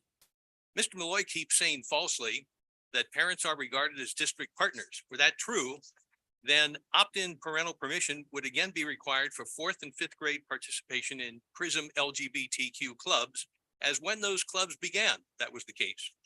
But in May of 2021, Corby Saunders and elementary principals arbitrarily ended the opt-in permission slip requirement with Mr. Malloy's behind-scenes cooperation, and PRISM club meetings began being held in secret at lunchtime. Parents, as actual partners, would be able to opt out their children from forceful LGBTQ indoctrination sessions conducted via homosexual and transgender picture storybook read-alouds in pre-kindergarten through 5th grade. But at least Country Club Elementary, and I presume at other activist-led schools here, not only is there no opt-out, but instead a refusal by Principal Glazer to reveal the dates for her LGBTQ read-alouds, thereby allowing parents to keep their kids home those days. That's not allowed. They must come and hear. I remind Ms. Glazer and the board that at least some families, for those families, forcing children to participate in these LGBTQ indoctrination struggle sessions compromises their closely held religious beliefs, thereby violating your own policy 6142.2. That policy says, quote, staff members shall be highly sensitive to their obligation not to interfere with the religious development of any student in whatever tradition the student embraces, unquote. The indoctrinating LGBTQ read-alouds obviously can readily interfere. And how ironic that Ms. Pettish and Mr. Malloy have said in the context of high school library pornography that no student is ever forced to read a book that student doesn't want to read.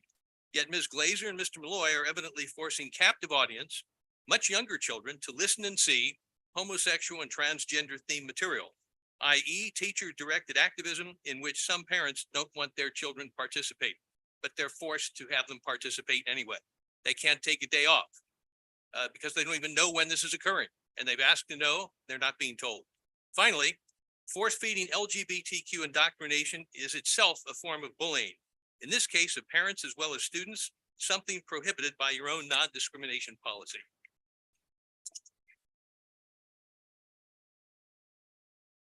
Lisa Gross, and then we got an additional card after Lisa from Kit Town. Good evening, trustees. My name is Lisa Gross, and I am the parent of 2 children in our school district. I am a past president of the San Ramon Valley Council of PTAs, current Diablo Valley Middle School PTSA president, co-president of the Monte Vista Academic Boosters. But tonight I am speaking only on behalf of myself. I want our board and every student in our district to recognize and to know that the words of some of the adults in the room is not a representation of how most of our school staff and the majority of the adults in our community feel. There are adults who identify themselves as retired teachers who spoke in what I consider a hateful manner. Please know they are not and never were teachers here in our district. We value you, each student, we value your diversity. We're here for you no matter how you identify. No student should be subject to the hate expressed by a small but loud minority. This is a public school district and every student matters. Thank you, SRVUSD, for caring for all of our students. Thank you for standing up for our students, and I very much appreciate your words and actions this evening and every day. Thank you.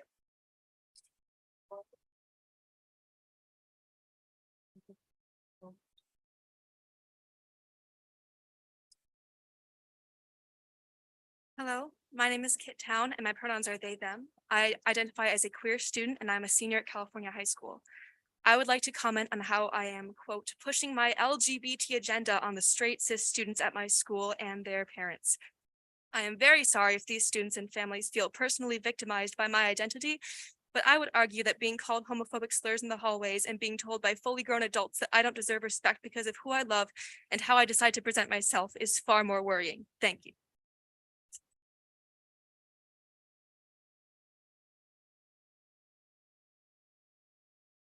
I just received one more card from Catherine.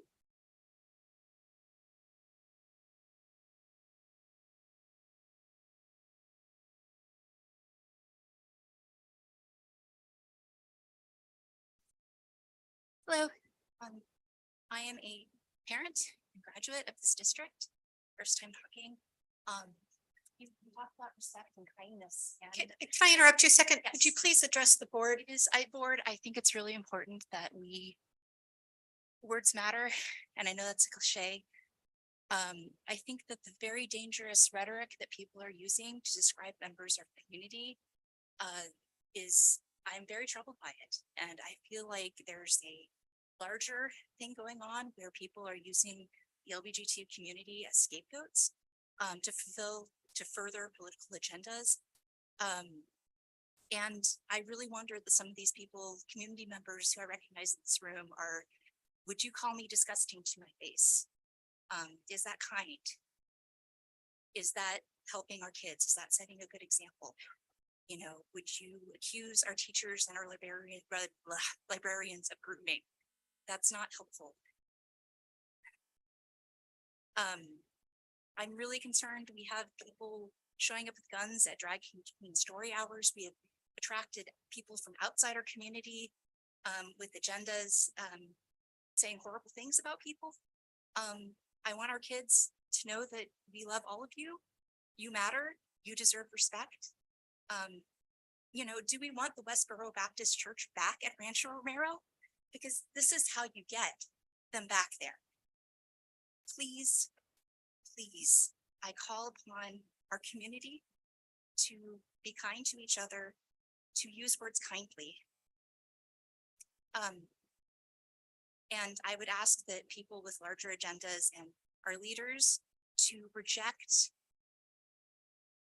hurtful, divisive language. Thank you.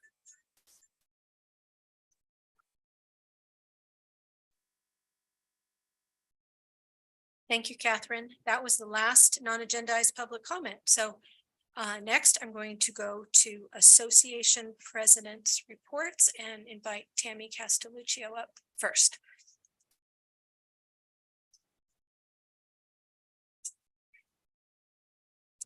Good evening. I'm Tammy Castelluccio, President of CSEA. I would like to congratulate the Teachers of the Year, Ashley Fabreau and Chris Connor. It's a well-deserved recognition. I would also like to acknowledge the Classified Employee of the Year celebration that we had earlier this afternoon. I want to thank the HR department and the district for having the celebration every year. I would like to congratulate again all of our Classified Employees of the Year, and congratulations to our employee going to the county, Shubra Bhatnagar. I want to thank you all for your hard and dedicated work you do for our students every day. It is always a great event to celebrate classified employees. And as Dr. Malloy said, this district would not run without each and every one of us classified employees. So thank you. Thank you, Tammy. And next, Laura Finko from Serbia.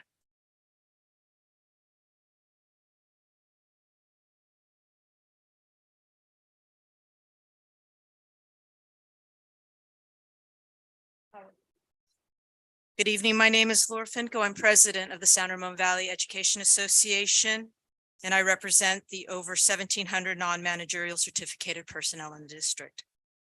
I want to take a moment and share again our congratulations of the students that were honored here this evening. We're very proud of their accomplishments, and all of them inspire us as educators. I'm also very proud and give a shout out, as Tammy did, to our Teachers of the Year, Ashley Fabreau and Chris Connor, and all that they do for our students. It's an awesome recognition, and it's well-deserved. I also want to shout out to our CSEA and SEIU brothers and sisters who were celebrated earlier today.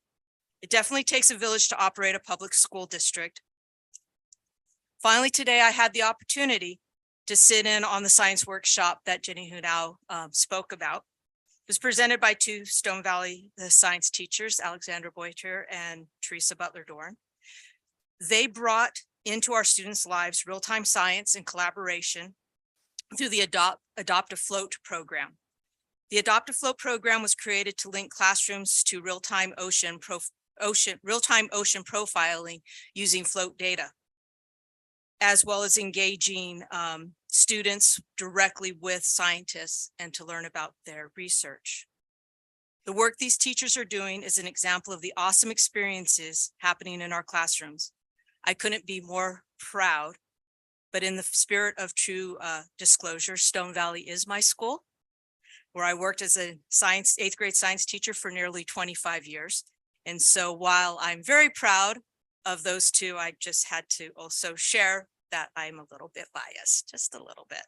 But I am beaming at how that science program continues to provide such exciting curriculum for our students. And so I want to thank you, Teresa and Alexandra. Now, most of you who listen to our board meetings know that I usually start my board reports with a land acknowledgement. I do this because as the granddaughter of an Indigenous leader of the Sac and Fox Nation, if I don't, who will? Who tonight will do a land acknowledgement since I didn't? I speak out because my identity challenges me to do so, to be the voice where there is none.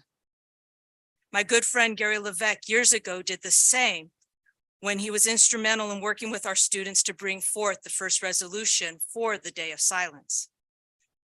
There was a time this resolution was not met with much favor, and given some of the comments tonight, one might think not much has changed, and yet it has. It has because it's right. It is the thing that when we are, it is one thing when the attacks are directed at adults, but going after the Day of Silence is going after our students, our babies. As a teacher, I cannot be silent when I see our students suffer because of others' intolerance and meanness. As educators, we must speak out where others would force us into silence, where others would try to cancel us and ban us.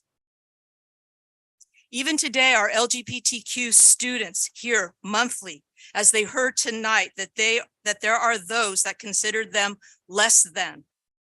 Remnants of why it is so important that we continue to honor and observe Day of Silence and speak out for those who would too often be intimidated into silence.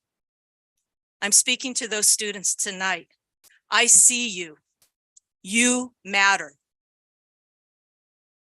On a personal note, I almost did not make the remarks that I'm sharing with you this evening because I'm exhausted by the vitriol and the toxicity.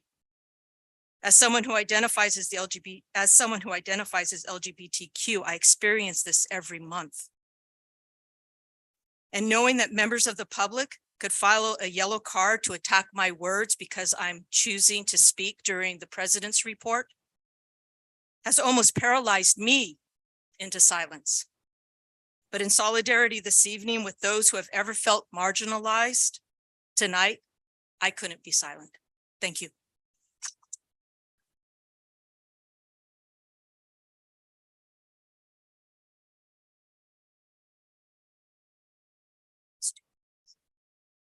Next, we have So I had the chance to attend another grading reform committee, and it's great to see some of the student senators have really taken to that and are attending as regular members now. So we were kind of talking about how to address parents and kind of introduce them to the work that's being done by the grading reform committee. And as a component of that, really highlighting student voices and conveying why students care so much about this and why it matters to them. I had the chance to talk with Ms. Pettish about curriculum and instruction. It was a really great conversation. I learned a lot. And in Student Senate, we talk about courses available, pathways that students have to pursue, and making sure that students are really pursuing what they're passionate about. We also talked a little bit about interdisciplinary learning, and it was just really great connecting with her. And I'm looking forward to her coming and speaking to student senators as well and kind of providing her insight. We had the fourth equity meeting, I believe. So I'm a part of the diversifying curriculum committee or subcommittee. So we kind of worked in line with a lot of what, I'll get to that. But we talked a lot about making sure students are represented in their curriculum and why that's so important. And then each subcommittee is kind of doing their own work in regards to different aspects of equity as well. And then unfortunately, at Doherty, there was a recent incident of hate.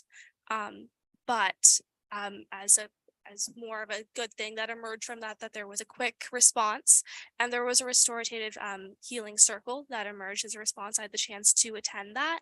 And there were students, there were teachers, and there were administrators having a conversation about what next steps look like. And there was a lot of discussion around, education on minority experiences, which really connects to what the district's doing in terms of equity in the Diversifying Curriculum Committee, as well as kind of looking at consequences. And I know Dr. Malloy had a chance to come to Student Senate where we discussed that a little bit more in depth about what kind of consequences or what consequences should look like going forward. And then with Student Senate, senators are still working on their personal projects. A couple of them are excited. They might be coming to the board to present personally to you guys at the next couple meetings. So I'd look forward to that. And yeah. Thank you, Anya. Now, Dr. Malloy. Thank you very much, President Terry. So I'd like to start my comments tonight by saying how proud I am that we had our own Academy Awards this evening. In the midst of all of the challenging things we sometimes hear in this room, we started with students who are going so far above and beyond in terms of their expertise, and we celebrated them tonight. We got to see our schools who are a part of such a small number of exemplary schools across this entire state. We got to see our AXA winners. We got to see our staff and our students who do so well each and every day. And I say this every chance I get. They represent 30,000 kids and 3,000 staff members who do that every day. And I think it's important for us to keep that front and center at all times. And it did feel a bit like the Academy Awards, with the clapping and the naming and the celebrating. And I just think that's so very important. In a special way, though, I do want to call out Shubhra Bhatnagar, who is an autism specialist paraprofessional at Coyote Creek. She was named our Classified Employee of the Year this evening, just before our meeting. And we were very grateful to all the classified employees who we celebrated this afternoon, but I also wanted to name her. We'll celebrate later, but I did want to name her as, again, a representative of the amazing staff, the amazing classified staff we have in our district. I know we've already heard about our Student Senate meeting, but I do want to elevate two things that you shared, Student Trustee, because I was really thinking deeply about the Student Senate meeting. I brought it to cabinet, and I think we all need to hear a couple of things pretty clearly. The room was filled with our leaders who are saying, you got to do better. You're not doing enough for our schools to be safe and inclusive. So I know we hear some different things in this room, but I need to elevate their voices as you did, but I needed to place mine with yours. It's took up most of my time with the group. And they cited examples of how we're not doing what we need to do sometimes, and kids don't feel safe all the time. That doesn't mean that we're going to stay that way. And I trust with your direction, we will get better. But that's why we do what we do, because we're actually hearing from kids. The other thing that student leaders share with me that I know we've been talking about, it's part of a cabinet discussion. I've spent time with our PTA. You and I have talked about this in the past. We're going to bring it in December when we work on our pathways plan. But our students are saying that they're feeling the pressure that there aren't multiple pathways that honor every student in our district. And that was said pretty loudly. Kids who feel they've got to be in advanced math by 12 and feeling the pressure when they're not from their classmates or their families. And when I say that, I want to be clear. We are not lowering standards, because that's the first thing I get when I speak this way. We have diverse kids who have diverse strengths, and our district does so very well, and we can do better. And the and better part is figuring out how to ensure that each and every student doesn't feel that pressure. As I said to them, these were middle school kids who were talking to me about the math pressure. And I said, we want you to excel, but why are you moving so fast then? What's the hurry? You're 14. But we as adults have to figure that out, because these are 14-year-olds feeling like they've got to move fast. And we talk about mental health and wellness. And there's something in that I think we need to lean into. And I thank the student senators. They are so candid.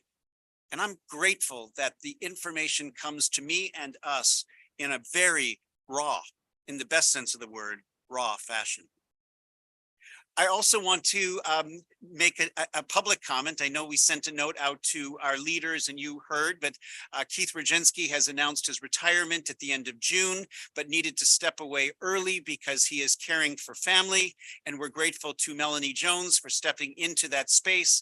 Melanie, you are no stranger to us as the executive director, but we're grateful to you. And Keith continues to support us from a bit of a distance, and we're grateful to him, and we'll celebrate him at another time as well. I want to speak before I close about some of the comments that were made, and I clarified this at the last meeting, but I'm going to clarify it again. When I hear things like there's the agenda of the superintendent or the teachers union, I want to be very clear that in a governance model, you drive the policy, not the superintendent. If you want something different to happen in our schools, you vote. That's what you're elected to do. And I think most people, I thought, knew that.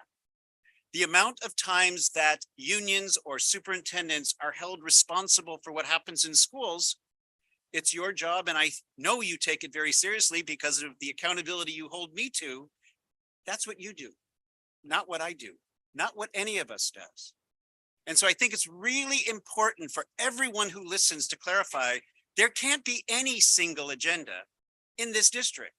There can only be your direction and our expertise that informs that direction, and our amazing staff who brings their professionalism to that direction, but you call that, not anybody else. And so I can honestly say that when we are doing our work, we're following your direction. And what I appreciate about your direction, even though it gets interpreted in 1,000 ways in here, is you ask us to ensure that everybody's safe and included. That is written into the direction that you passed. So I'm going to close my comments by telling a true story. When we hear about the fact that these techs in elementary school are doing awful things, we actually have kids in our schools right now. I'm assuming we all know this, but when I hear comments, I'm assuming that maybe I was wrong. We have kids with 2 moms and 2 dads. They're 8. I'm thinking of them right now. They have a right to share their experience in their 2nd grade classroom. It's not politics. It's not indoctrination. It's not sex. It's they've got 2 moms. If they don't get taught in a classroom that some people have 2 moms, how does that 8-year-old live in that classroom? Do they stay silent? Because what happens when we don't teach is they speak their truth about what they did on the weekend. And the kid next to them says, "What's that? I don't get that." And sometimes it can get pretty hard. So if we bring it right to the place that I trust we all agree, because I heard all through tonight, no matter what the political view was, kindness and respect, kindness and respect. What I'm sharing with you, board, but you can always change the direction if you feel you need. There can be no kindness and respect when somebody's experience isn't even understood. So we're not talking about politics. We're not talking about division. We're not even talking about any of this indoctrination. We're talking about an 8-year-old, and I've got one in my mind, who doesn't know how to talk in his class because of who his family is. And that's a real story. This isn't made up. And we've got tons of those stories in this district. So my hope as I close my comments is, it doesn't have to be like this. We are getting lots of parents who call the principal about those read alouds, including the ones that we've mentioned. They are having conversations with our principals regarding why. We are helping many parents understand why we're doing this. And that is why we are, I think, more successful at fulfilling the strategic directions that you asked for. We're not always going to get it right. And sometimes things are going to be tough. I'm just grateful that you have been the ones who drive that, because we couldn't do this work if you didn't want us to. And I place that responsibility, even though I know I don't have to, back to you, because we hear a lot about all of other people who are supposedly driving something. And I know you know that, but I'm just grateful that that young person whose story I told is in a 2nd grade classroom where the principal did a read aloud that was mentioned tonight. And that child's experience is now part of the discussion. And I want to share one last comment. I think the adults struggle with this stuff more than the kids do. If you've ever been in one of those read alouds, the kids are like, okay, and that's someone's experience. It's us that get a lot more animated in my experience. When I say us, I mean the adults. But young people, 8-year-olds are the most inclusive people I've ever met. 98% of the time. And we're just trying to help them be a little bit more. Thank you for the direction you give us. And I apologize that I probably took a little too long, but I just felt it was important to clarify based upon some of the comments we heard. And I appreciate that you give us the direction to do the work that we do. Thank you, Dr. Malloy. I'm glad you took the extra time. Okay, this brings us to the action items and public hearings part of our agenda.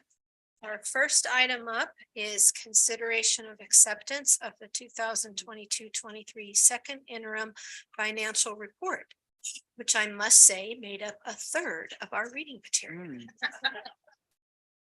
Sure that Actually, it was more than a third. really good reading this. Well, good evening, trustees.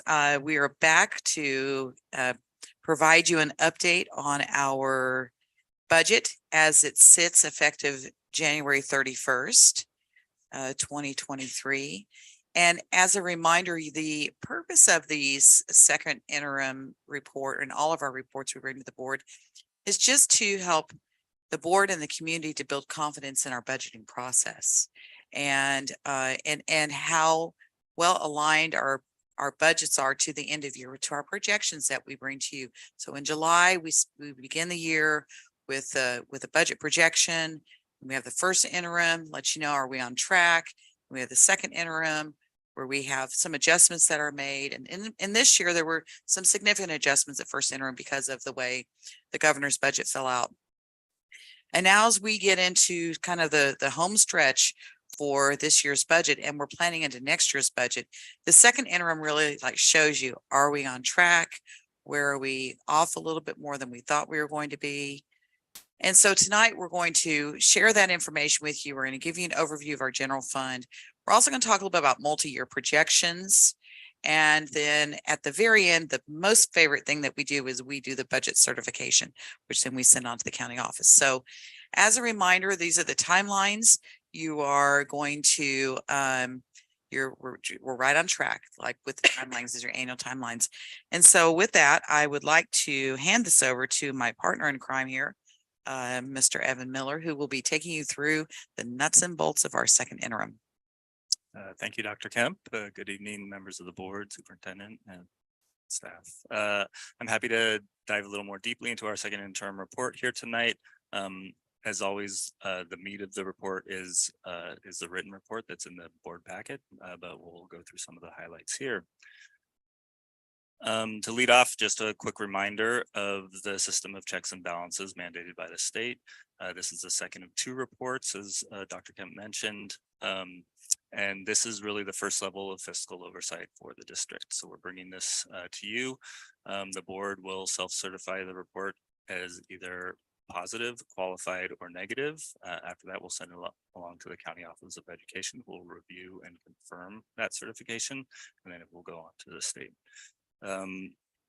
We will be bringing forward a recommendation of a positive certification, which means this district will meet its financial obligations for the current and 2 subsequent years.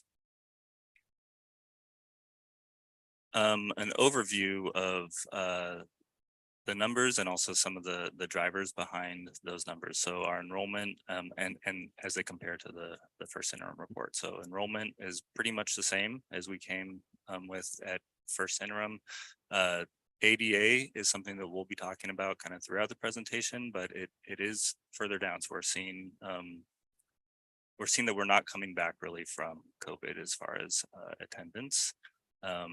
That will affect us not as much in the current year because of some of the ADA mitigation efforts that the state has put into place, but we will see that begin to affect us over the course of the multi-year projection. Revenues relatively stable, some small change. We'll get into the details behind those changes in the next couple slides. Expenditures, there are some bigger deltas there. We'll also discuss those in a little bit more detail. And then the deltas as far as salaries for certificated and classified, our benefits, and then our non-personnel expenditures. And then revenue per student, how that's changed. So on the revenue changes, it's really pretty simple. We had a small adjustment to our restricted lottery projection, and then a bigger adjustment as site donations come in and are spent. So that's our revenue side. On the expenditure side, these are what make up that 8.8 million. The management salary increase that was approved, I believe, 2 board meetings ago.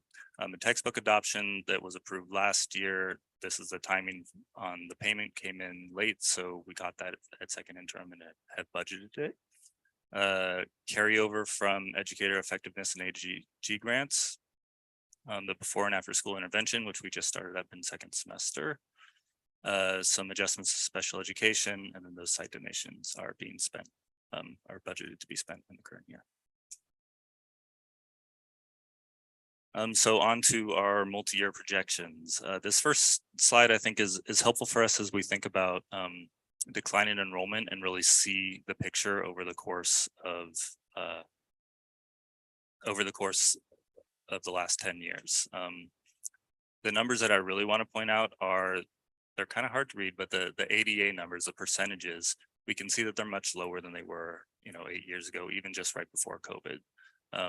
Those are the numbers that are really going to affect us, our revenue projections in the next few years.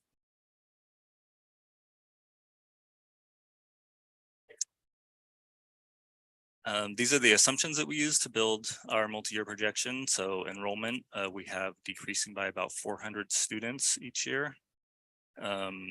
Our ADA projections are there, and then we're using that 95.1 ADA ratio from to project revenue. Our unduplicated pupil percentage that drives our supplemental grant is actually increasing. We've seen that increase kind of marginally over the past few years, and so we're projecting that will continue.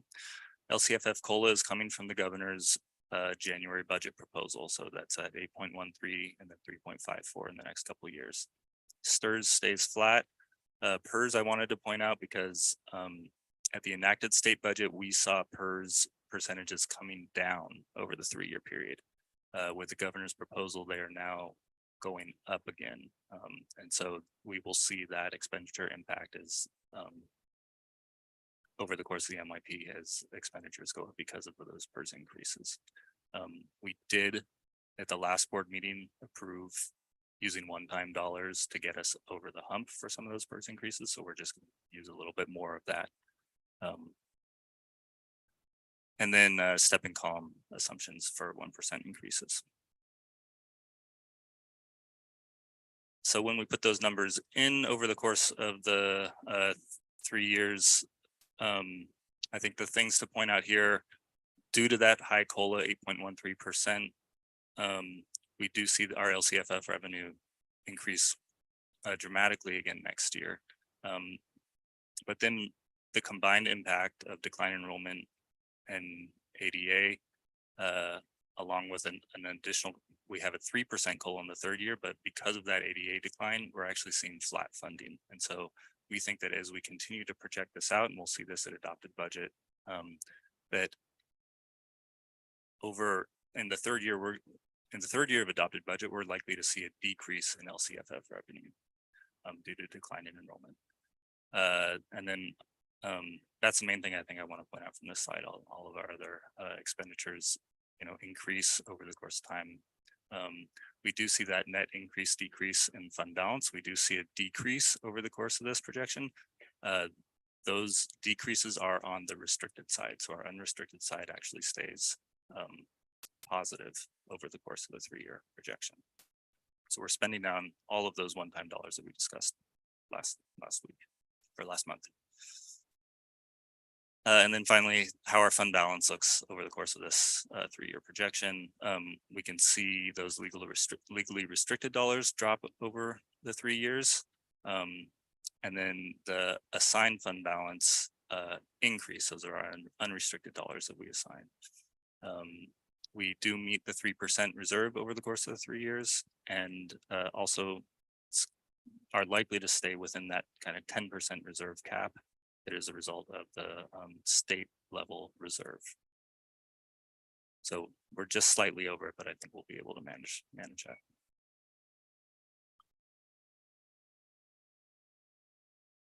And then finally, some of the things that we just want to reiterate, one-time funding has really helped this district over the past 2 years and will continue throughout this multi-year projection, but it is one time and it will go away.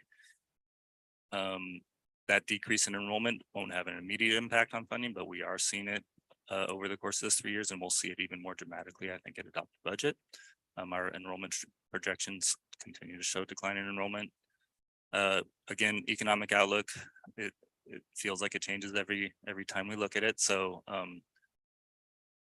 you know, I don't really know what much to say there other than our budget is really just a projection.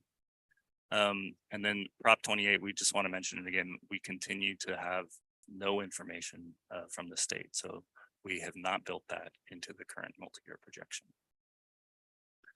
And then on the expenditure side, upward pressure from health and welfare, pension, inflation, and then there is not as much pressure on the certificated staffing because we do, as we decline in enrollment, we do throughout the course of the MYP reduce our certificated numbers.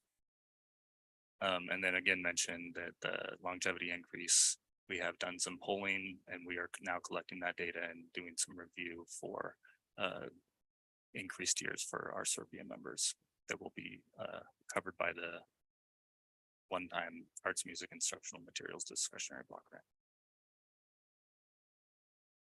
So all to say that we are recommending the positive certification, which says that we will meet our financial obligations for the current and subsequent 2 years. And then remind everybody of the next things that are coming up. So in May, that revised budget from the governor, followed by enacted state budget in June. Prior to that, we will have an adopted budget that we will bring here in June. And with that, I'll pass it over to the board. Board members, do you have questions or comments? Yeah, I have a question, and you may not, you probably don't know the answer to it, but maybe you have some kind of inkling about how they're going to go about this. Since the governor has decided that because of all the disasters in California, which personally, you know, affected me and a lot of my neighbors, he's going to allow everybody, including businesses and personal tax filings and paying, to go to October 16th. So I don't know whether you have any insight into this, but I'm just wondering, how is he going to figure out, or they going to figure out, how much money they really have to be able to give us a budget in June? Wait a minute, let me get my crystal ball. Thank you. I was hoping you had one because I was scratching my head about this the other day and I'm like, okay, how does this work now? Did they think about that this might not work for the whole education system? I don't know. Well, you know, education is 40% of the state's budget. So it's a significant chunk. And we've been hearing from the Legislative Analyst Office. We've been hearing from our different advocacy groups that we're part of that it is going to be a challenge for them to be able to nail the budget down for the state. We knew that there was the extension till May, you know, and then they pushed it out to October.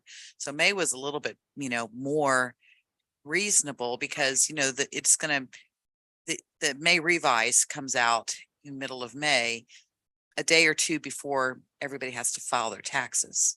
So we haven't heard anything since it's moved to October.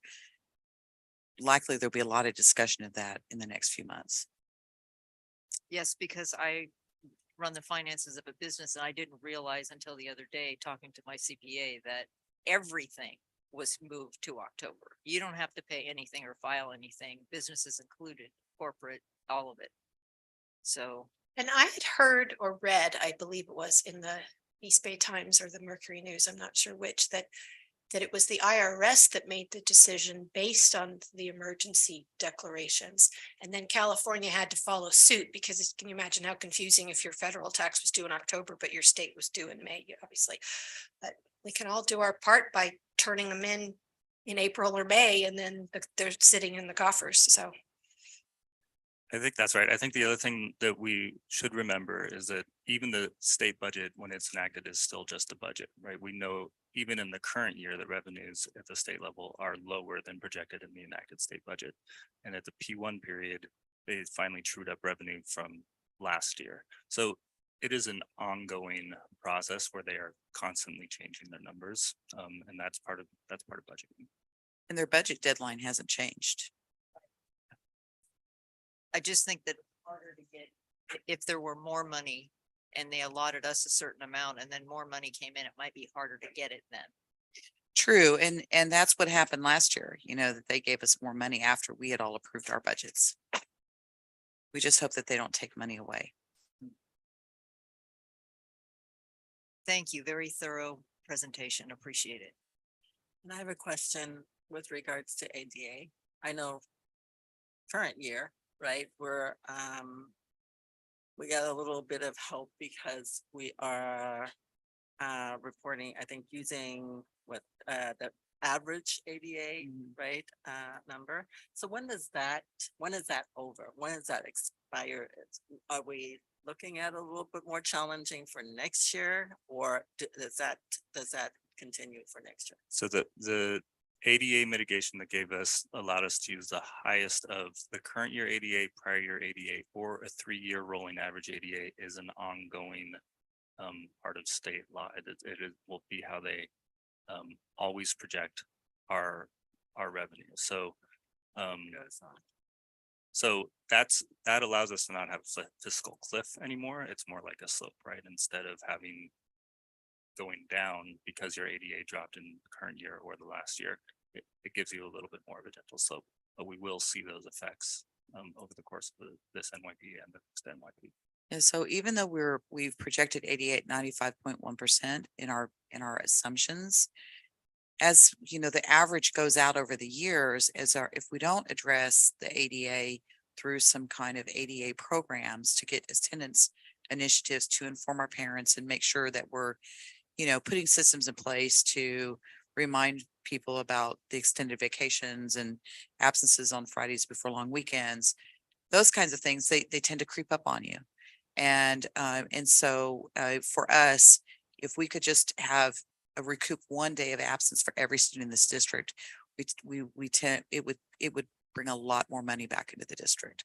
So one day less of absence would make a big difference for us. because our traditional numbers were more like 97, close to 98%. Yes. But I want to make it really clear, we are not encouraging people to come to the school sick. Right. It's dealing with the discretionary absence side of things that we want. Exactly. And that's why I think the budget's been so healthy, is that when you build assumptions at 95%, but your attendance is at 97%, that 2% is a lot of money to the district based on the ADA allocation. Yeah. Why, I understand that there was some talk, I don't know if there's still, Madam President, you might have a little bit more bolts on that. Whether I think there was some talk about legislation or a bill or something to actually fund by enrollment and not ADA. Do you have any? I think Senator Portantino still has a bill on that. The place where it doesn't really benefit a district with attendance as high as ours is that, you know, when the legislature doesn't really give us money and say, we trust you to do this, they then create some strings attached about programs you have to do to increase attendance. Well, if we already have really good attendance and we have to spend the money on those kind of things for things that we don't really need, we might be in the range where we don't really benefit from that. I'm sure Evan and Stella would do the math to determine that, but that was talked about in the California Suburban Schools, meeting about, you got to be careful what you wish for sometimes with Well, that was those my breaks. question, whether or not it's right, it would be right for us to advocate to our legislators, or maybe not.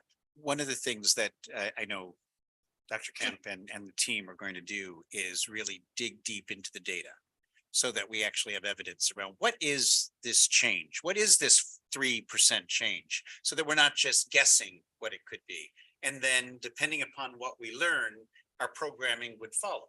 If it's vacations, well, then that's a parent engagement challenge. Well, what happens if we learn it's mental health related? Well, then that might be a resource challenge. So we need to do a little bit more work before we can actually bring to you the kind of clarity that would allow us to address it. And then even that last question is probably dependent upon that data as well. What is our reality? And then we can see if advocacy would be helpful or not. Thank you. Do you want to comment, Evan? Okay. I have some questions on the budget. So the first page of the actual worksheet, right past the presentation and the in the packet that we received, there's the standards and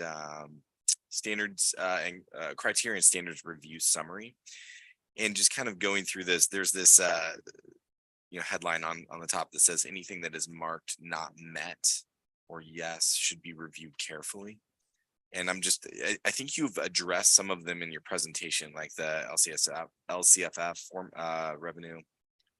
Jesse, can you let us know what page you're looking at? Yeah. So I think it's page 36 of the actual packet. It's a SACS report, right? Yeah, exactly.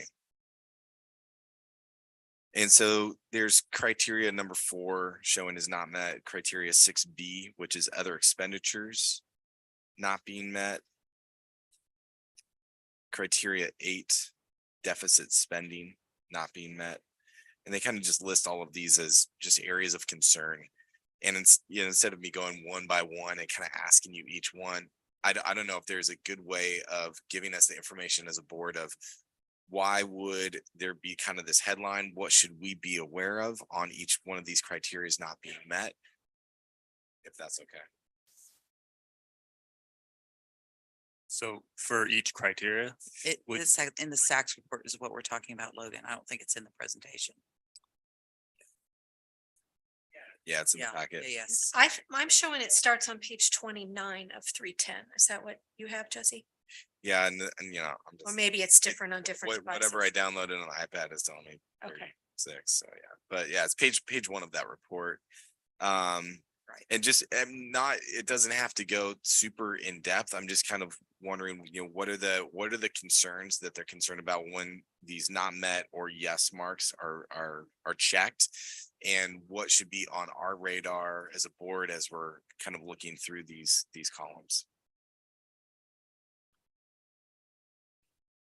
Can I take a stab at it? Sure. Okay. Because this is new to me and I have been asking questions. So whenever we have a not met and we have to provide an explanation in the SACS report. For example, in criterion 4, it talks about the subsequent year percent change there and the projected changes in the LCFF revenue. And so when we say in 23-24 that it's not met, it actually talks about that the governor's proposed budget includes a COLA of 8.13, which is significantly higher than the projected COLA of 6.56%, which we used in the first interim. And that's why it's the not met. Yes. Understand. Yeah. Okay. Because it's ongoing. Yeah, that makes sense. And then what about other expenditures? I'm just trying to get a feel for the report as we're looking through it. And Jesse, I think six- you're asking a really important question that trustees need to struggle with when they look at these, but also the community needs to understand. So I applaud you for bringing these up because they help you see what are concerns. And then often they're explained by, like what Sella just explained. Oh, that's because of this, but it helps you get a sense of what's important to pay attention to. Yeah, no, I appreciate it. And I'll just add before the real technical piece, being 3 years new to this, because our cycles don't always align in a sequential way. I too, when I started as superintendent, had to get my head around, but what is this? When in essence, it's just sometimes the timing of things or when we report things or when we actually get information about things. And that's why we rely on our experts. So I just wanted to offer that additional piece as well. Right, so in six, where we talk really here about the change in our operations expenditures, excuse me. And what happened here was that you see that there's some adjustments in books and supplies and services and other operational expenditures, basically from first interim to second interim. So the change was outside the kind of normal adjustment. It was higher. And this was because we had curriculum adoption transfer was happened, and budget adjustments in the multi-year state grants. So the educator effectiveness, the A through G grant for 23 and 24, and those adjustments basically is what triggered all of that. Excellent. Okay. And then, I mean, we don't have to go through all of them. We declining enrollment, that's indicator A2 or A3, that's self-explanatory. One thing, A7, independent financial systems, not like in Silicon Valley Bank or anything, right? So No. okay, is that what that's referring to? It's just the entities that we bank with, that it's. Well, this is a yes. What does This that is a mean? yes. So is the district's financial system independent from the county office? And we are actually independent from the county office. So, you know, some school districts utilize the county office financial system to run all their books, but we have our own system here. And so because of that, we have extra checks and balances in place. For example, when we run payroll, we have IT here to come in and make sure the checks and balances to make sure everything is kosher on that.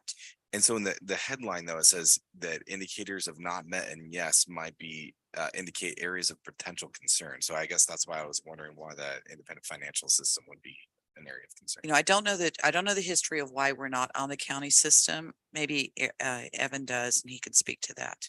We are a fiscally independent district, but the reason why that's a concern is because, so most districts use an accounting system that's run by the county. So when the county does their independent review, they can actually go in and see their finances and make sure that what they're seeing in SACs matches what's in their actual books.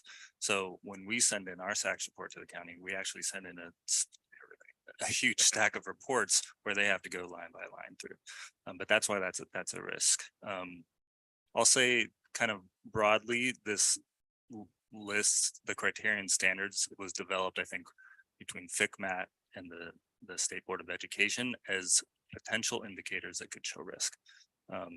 As you go through each one, if we don't meet or are marked as yes, they do require explanations in there. So you can go in and see the explanation. And I saw those, towards the tail end of the report, which is great. And so that's part of your fiscal oversight, and then the county as well, to go through each of those and say, oh, does this make sense? Or ask additional questions if it doesn't. Yeah. And then the last question that I really have on this is this report stating that we're now in a 7.9 million deficit spending for this school year? Is that what that's stating? We do have a deficit of 7.9 million in the current year. What we do not have is a structural deficit. Next year, we have a surplus of $25 million.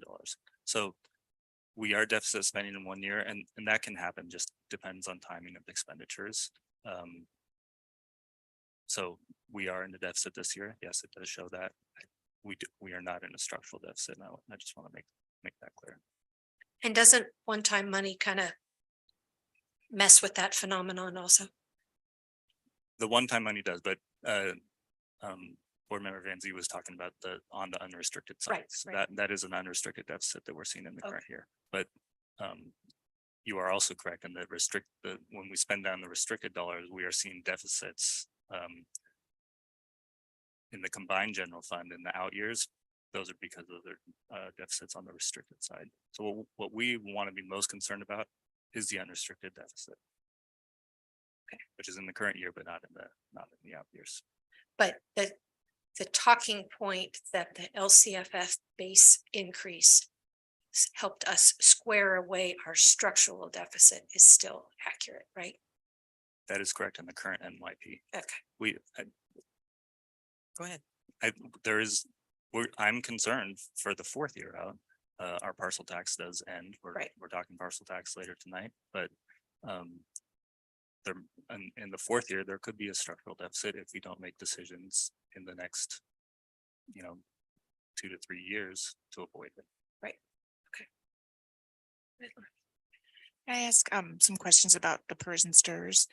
So is there a reason why the PERS is increasing where we thought it wasn't? And then historically, are these numbers, this 19.1 and then getting into the mid high 20s for PERS? Is that historical, or is that something, is that economy driven? Is that, why? So they're historically very high. I believe STIRS was 8%, something like 10 years ago.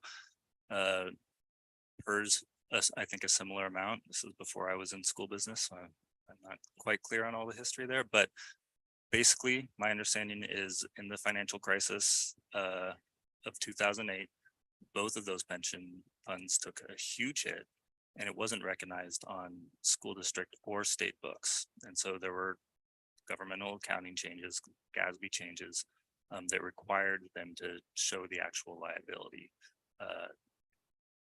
And as a result of that, they have started to increase the contribution that employers are required to make. So STIRS, my understanding is that it is a little bit more, so those are set and they stay at the same rate for multiple years, whereas the PERS adjustment can change depending on how the investments are doing.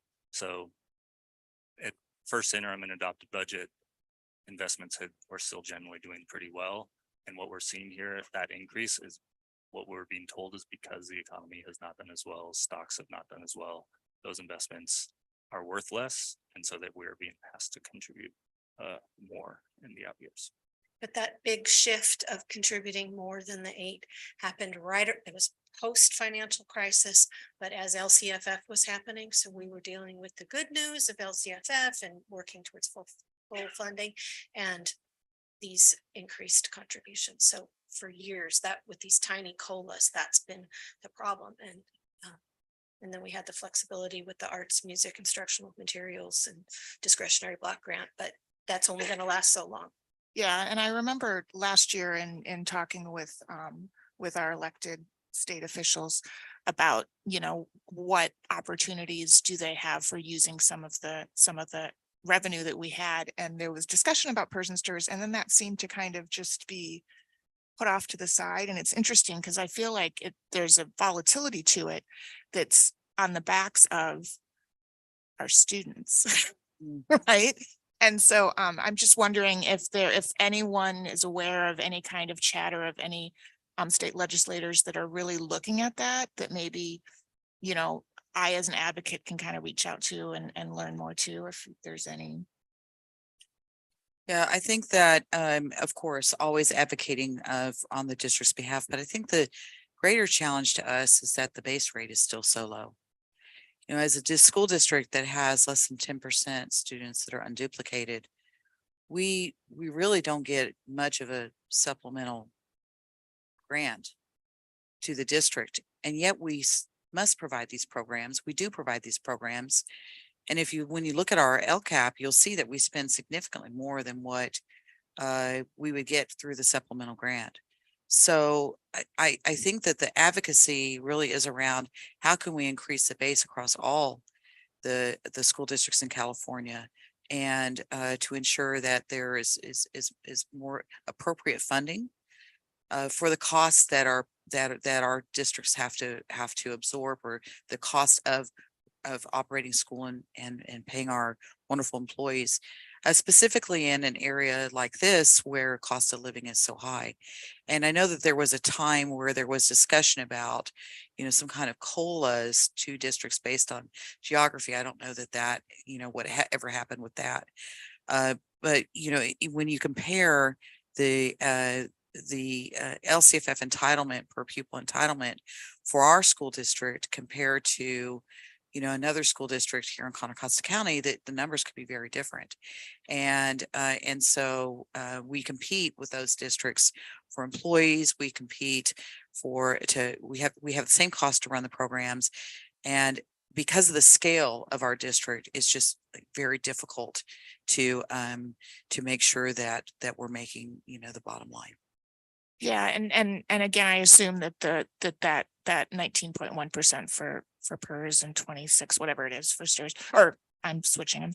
Anyway, that's consistent across all districts. That's statewide. That's not isn't dependent on the number of unduplicated or anything like that. So again, that is to the base. And when you have concentration dollars, so for school districts, supplemental concentration dollars, that you're funding employees from that, then it's kind of absorbed in that in a way. So the impact is very different.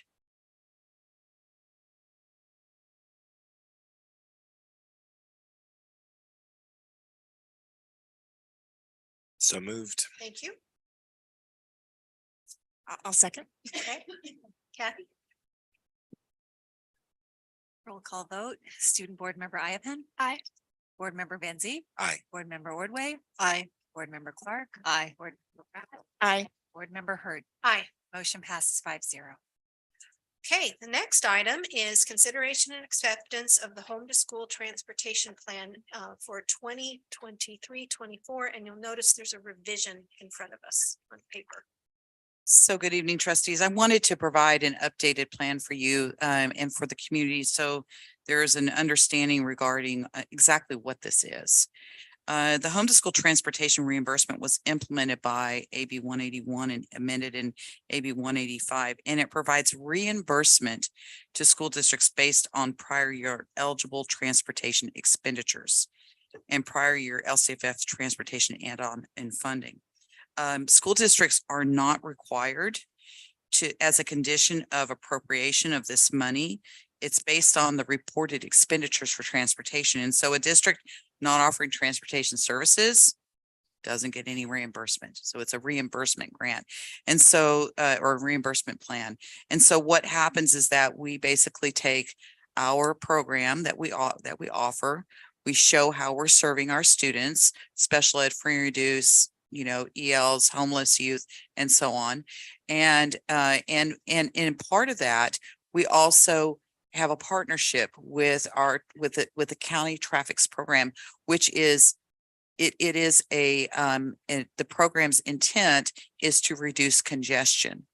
And so what we're doing is for the schools that are serviced by traffics, we are offering a waiver, a fee waiver to those students at those schools, but we are not required to provide transportation to students at the schools where transportation does not exist. So our plan in our district is to seek reimbursement for our special education transportation cost and for any of the waivers that we provide for students at the qualifying schools where the traffics program currently serves. Now, the last piece of this is that we are working with traffics to review the service to our different schools to identify whether or not we need to add services and then how that then would be funded later on. And so we're having planning conversations with them to see whether there's a need to add additional services or move services based on the need to reduce the congestion around the schools. And so what happens after this is after you review the plan, we basically save it for the auditors. We don't submit it to the state. We don't submit it to the county. This is just letting you know that we've got a plan in place and that we're going to be seeking reimbursement from the state. And if I could just add one comment, thank you, Dr. Kemp, for the clarity. I do think it's important to note that some of our community has been very clear with us about how they want us to provide transportation. And we heard in the last report how our resources are finite. And our state, as we all know, does not provide that resource, especially to a district like ours. And so therein lies the difficulty, because we know that even though we're following every rule and we're crossing every T and dotting every I don't want to send the message from a staff perspective that we feel that it's effective, because I don't think it is. But our challenge is that with our resource decisions, this is one that a board many years ago made so that we could keep resources in other places. And if we were ever to try to consider a movement in this direction, I mean, we did some, back of the napkin type math. It's millions and millions of dollars, let alone purchasing of vehicles, let alone finding bus drivers in a time when we can't even fund the few routes that we have. So I want to be clear that Dr. Kemp has communicated it exceptionally effectively, but I would be remiss if it was implied that we as a staff bringing this information to you, we're happy with it. We wish we could bring something different, but we don't see other strategies that we can bring forward. And I wanted to share that in case anyone is watching, because the other piece I'll share are transportation issues, our traffic congestion issues, and our bell times are all interrelated. And our community has some pretty strong feelings about all of those things. And the reflections we receive are very valid. And in light of the challenges, we change bell schedules a lot here. And that's another level of stress. And so we're just going to have to keep, as Dr. Kemp said, working on this to try to keep figuring out where there might be some strategies that we could employ to do the best we can in the circumstances we're in. So just an additional. And I want to point out to the board that we have an encroachment into the general fund for the transportation services that we provide for our special education students. So until the state fully funds transportation, which they never have, and in fact, this district up until 2007 had a transportation program which had low ridership, and the students had to pay a fee to ride the bus. So we've never had transportation at no cost to students except for special education here in. And that fee in the home to school that got canceled in 2007 was much higher than the traffic bus pass. I just need to point that out. Yes, it was $410. No, it was like pushing 6 or 7 Oh. when we canceled it. That Okay. was why we, They thought they were gonna have to move it up to $1,800. yeah, Dollars. because it was encroaching and it wasn't, you know. Yeah, That was 15 years. Yeah. That was 15 years ago. right, right. Yeah. So just wanted to say that what I'm going to need this evening is a motion to accept the home to school transportation plan. for Thank you, 23, Stella. 24. Thank you for the changes in the report too. I think they helped make it understandable a lot Thank- more. I'll make a motion to, I have some questions. Oh, you have more questions. I'm sorry, Laura. You talked about traffics and how, and I'm on the board, as is Rachel, and about how we're doing an assessment of the needs. Has there been, you'd mentioned the idea, I thought you mentioned maybe the idea of there being an opportunity for other additional routes that maybe the school district would help to supplement, because I know traffic has a finite amount of money and a finite amount of ability to have routes. Right. We have to figure out the So, funding on that and what the okay. cost would be to add additional routes and what the ridership would be. Because it's really around ridership. Right. And so, yes, we're exploring all options. Yeah, and if correct me if I'm wrong, this is happening this spring, so there should be a report in the fall, because I know we just approved the consultant. It's like a traffic survey. Yeah, They count yeah, cars. Yeah. And then has there been any, and maybe historically, has there been any conversation with city and county around ways that we can work together to find solutions? So, for example, I understand that the bottom line is money, and that, that there are certain schools and certain routes that just aren't supported, right? But there are students in those routes that are unduplicated students that need support to get to school. And while I understand that, we're not required, but when we feel bad about it and all of those things, but how can we kind of think outside the box and look at ways to be able to provide those services without breaking the bank? Right. And exactly. And we are going to study that. I mean, this is the year, once we get the traffic's information back, once we plot where our students are, once we look to see what the requests will be for transportation, this is the year that this next year, we're going to actually spend some time digging into where are some opportunities for us to look at some expansion and what can we do with our resources that we have here in the district. Yeah, and I would love to see an opportunity for students to have I know that there is discounted, like with BART passes and Clipper cards and stuff, but to have like student to, home to school free bus passes. A lot of cities do, like, is there, anyway, this is conversations that I think we can have at traffics and that we can have individually with our city council members and our town of Danville members and stuff, but. Because we even, trustee Brad, we've even started conversations and I said, we aren't far enough along, but because of where our public transportation goes in our community, it may be that we could offset that, but that's assuming that there's public transportation anywhere near where that student lives or where that student needs to go, which again is just another element to this, which makes it very challenging.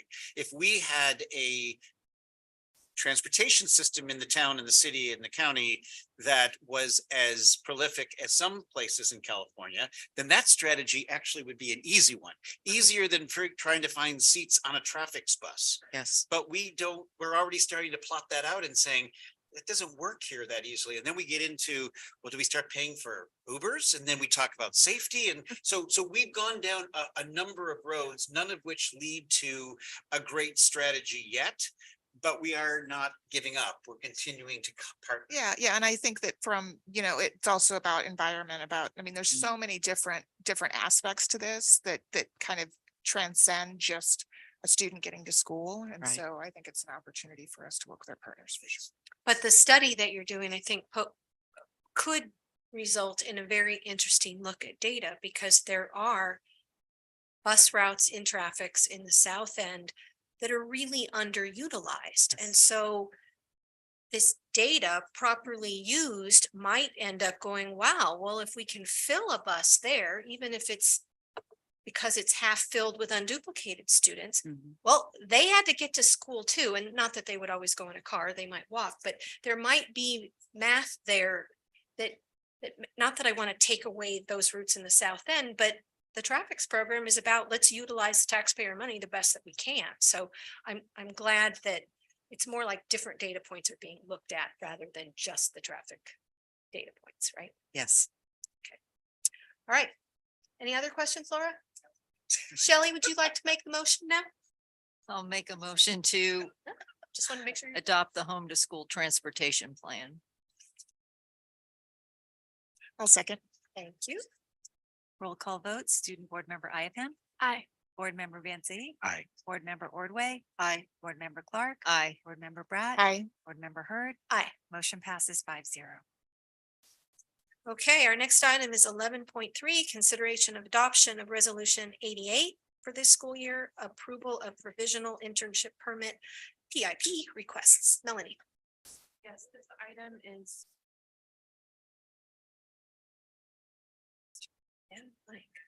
Yes, this item is requesting your approval. Can you hear me okay?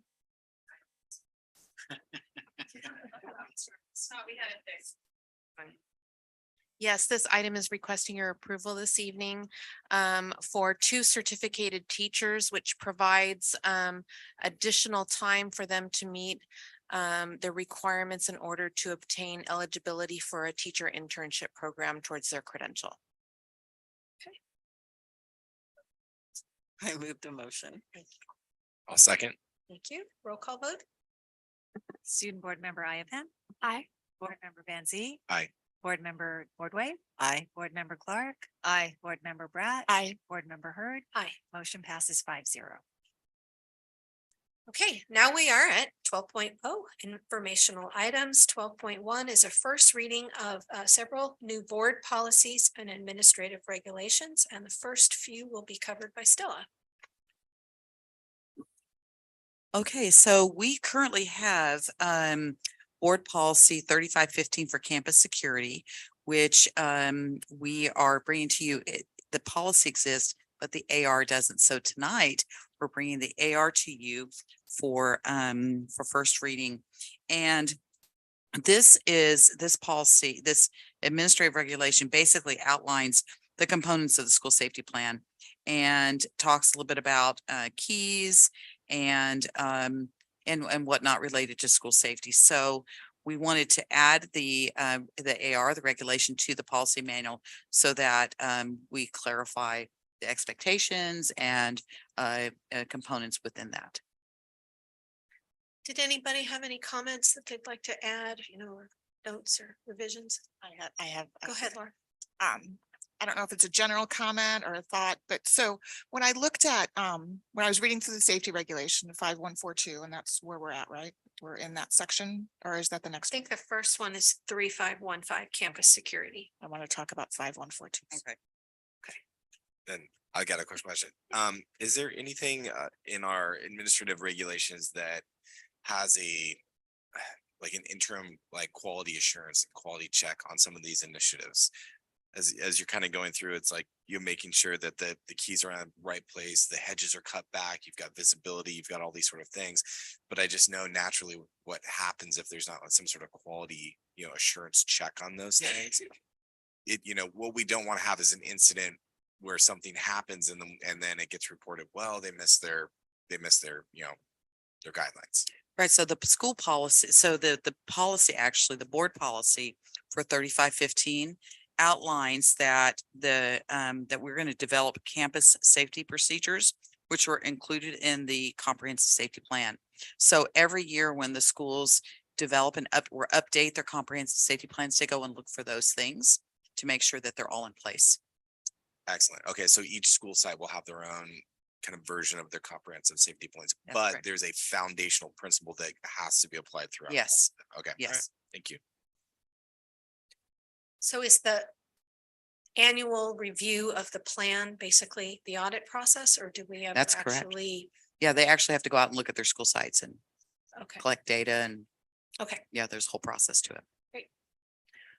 okay. Anything else on that one? The campus security 3515. Okay, go ahead and go to the next one, Stella. Okay, so the next one is board policy 3516.5, which are emergency schedules. And this is really related to emergency closure of schools. So when we have something like a fire, a flood, an impassable road. And so this outlines basically the policy for how we go about providing safety for students and staff, allowing the superintendent to close the school site, change a regular schedule, or take any necessary action when hazardous environment or weather conditions or other emergencies warrant. It was not in our manual. Okay. Any questions on that one? Okay, please proceed. Okay, so the next one is BP and AR 5142 for safety. And so this one is basically, I gotta move some things around here. So this one is, so the safety one basically talks about safe school environment, and which I was sort of surprised we didn't have it in our manual. So we're adding this to our manual, and it talks about crossing guards and student identification cards. So it outlines basically that the governing board recognizes safety is important to our schools, make it so that our school environments are conducive to learning, promote student safety and well-being. And then it adds in here that we are going to review also cybersecurity and digital security. So that's new information in there. And then the crossing guard piece. So that's the policy. And then the AR is really talks about the release of students, supervision of students, playground safety, and there's a lot of stuff we took out because we don't do it. Yeah, and playground safety. So yes, that's, what kinds of things do we not allow students to do on field trips? What can, no mountain biking. I think it's a list of things. So yeah, it's outlines what's allowable, what's not allowable related to safety. Yeah, so one of the things that I noticed was in the supervision of students section, which is on page 177 of our packet, and under the regulation 5142 safety, but 3/4 the way down, there's the fourth paragraph in that under supervision of students. It talks about threat or perceived threat means any writing or action of a student. It's very student centric, and I understand that this part is supervision of students. But what struck me was that I kind of looked through all of this policy and regulation, and maybe it exists in a different one that I'm not seeing in this packet, but I would like to know if there is policy around like this, but that's specific to adults too. So if we're talking about, if a student makes a threat or something, then there's the requirement as a supervisor to report that, right?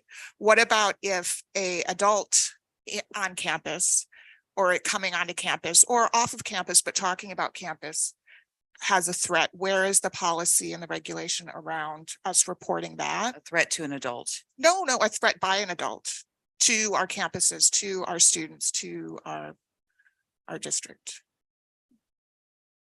I'm gonna have to look that up. Okay, Yeah. okay. It just concerns Because me. it could be in the whole, their whole category related to Yes. personnel. Right. Yes. And I don't know if there's another one I was that trying would to take get, non-personnel. Right. adults, And it right? would be, yeah, personal, maybe it's under personnel volunteers. I don't know, but, I think it's more, it's not about necessarily personnel and volunteers, but community, right? It's not assuming that it's just a child that's going to do something. So. I have a question on the same page under release of students. Number 4 says an adult so this is students shall be released during the school day only to the custody of an adult who is one of the following, then gives 4 examples. The 4th is an adult taking the student to emergency medical care at the request of the principal or designee. that would be like a school nurse. Okay. Yes.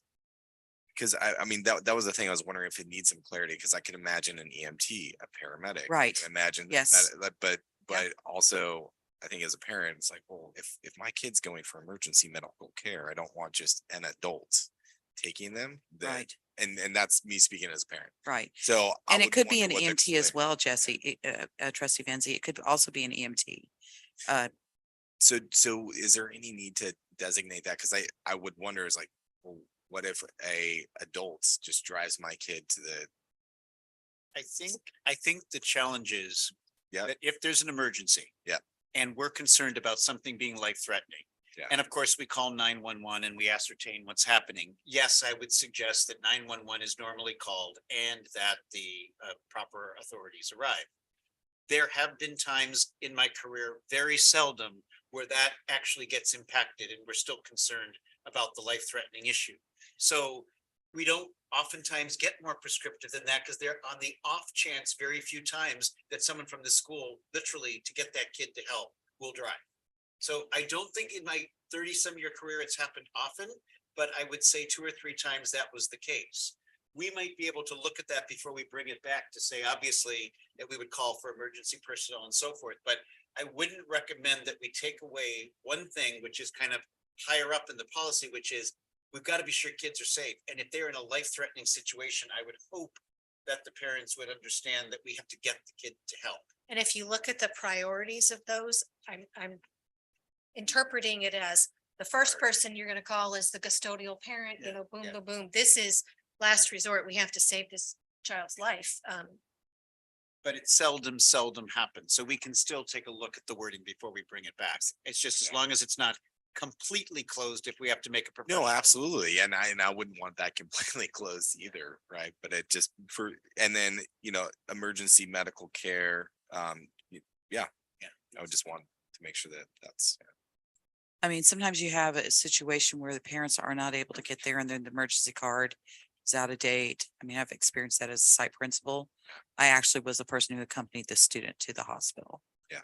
So, yeah.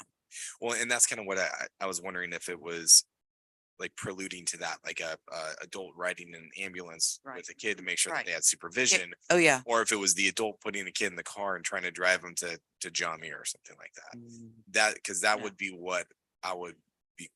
That's kind of what it alludes to, an adult taking a student to an emergency medical center. Yeah.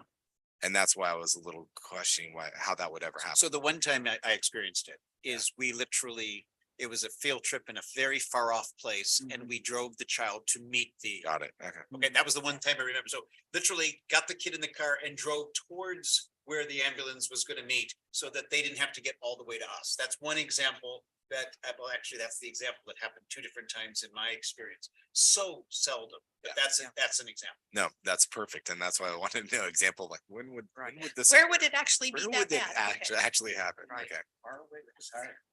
I have one on the next page if we're ready to move on. Jesse, did you have others? That was it for that policy. Okay, on the next page, it's talking about, in the paragraph just under number 2. the phrase "and direct the play" seemed odd to me there, and wondering if it's could be supervise the play, because we don't usually direct the play during free play. Perfect. Not that rigid. We direct the play. Anything else, guys? Okay, let's go on to the next one is Melanie's maintaining appropriate adult-student interactions, BP 4219. Yeah, so in recognition of the district's commitment to ensuring a positive school environment and maintaining and protecting the safety and well-being of students, we're bringing forth this board policy as a first read for maintaining appropriate adult and student interactions, which clarifies district expectations for adults to maintain appropriate boundaries in their interactions with students. I wanted to point out that we're still working through some of the details of this policy. So likely there could be some revisions that will be made prior to bringing back the final version to you for your consideration. And if I could just add one piece that I was thinking about, and thank you, Melanie, for your reflections. I want to communicate, really clearly to our board that we do respect and trust our staff. And that throughout this year, based upon some challenging circumstances that we've all been aware of, we've been doing some really significant work on looking at all aspects of our complaint process, investigation process, how we deal with any of these issues, because our commitment is to do the best we can and to be as safe as possible for our students. So this policy is part of that body of work. Okay, and I want to say that because, again, I know some of our staff members have shared, well, why do we need this? And truthfully, it's coming in that context of we just want to be sure we're absolutely clear in all aspects of our work, especially in light of some of the things that we have dealt with. But it's not specific to any one staff member, of course. It's not intended to communicate any lack of trust or commitment, but it's part of this broader work that's been happening. And as Melanie said, we're still doing work with our union colleagues, for example. A policy like this needs to be collectively owned, if I can use that term. So again, please know that between first reading and second reading, to Melanie's point, we still want to do a little bit more work. And so there may be some changes that we need to bring forward. And of course, we would incorporate any edits that you want to pose tonight before we bring it back in a month. Anybody have anything? I have a quick question. Apparently I have questions about transportation of kids. It's on the flip side of the same coin. So number 7 under B, social and other interactions. It just kind of has a list of, these are excluded but not limited to. It says giving a student a ride alone in a vehicle in a non-emergency situation without prior notification and or approval from the school principal as described above. So I guess a question on this is maybe provide an example of what this would look like and where the situation would apply, where a school principal has to give that sort of approval. And also, why wouldn't it be the parents first in that situation, if try to seek them out if they're available, and then a school principal or designate? I actually think that's an important consideration, because I can't think of a situation about why we wouldn't call the parent and ask for that permission. Can you, Melanie? No, I wouldn't. Okay, so we'll take that back. Fair enough. I had one too under inappropriate conduct. Number 3, visiting a student's home when not an official duty of the adult and with parent guardian consent. I think it should be without, but I might be misunderstanding the construction of the grammar, but that seemed like it was just an oversight.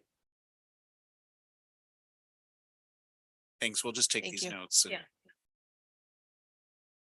Any others? Okay, so this will come back in second reading. Christine, did you want to add anything? Oh, you're getting ready to go next. Okay.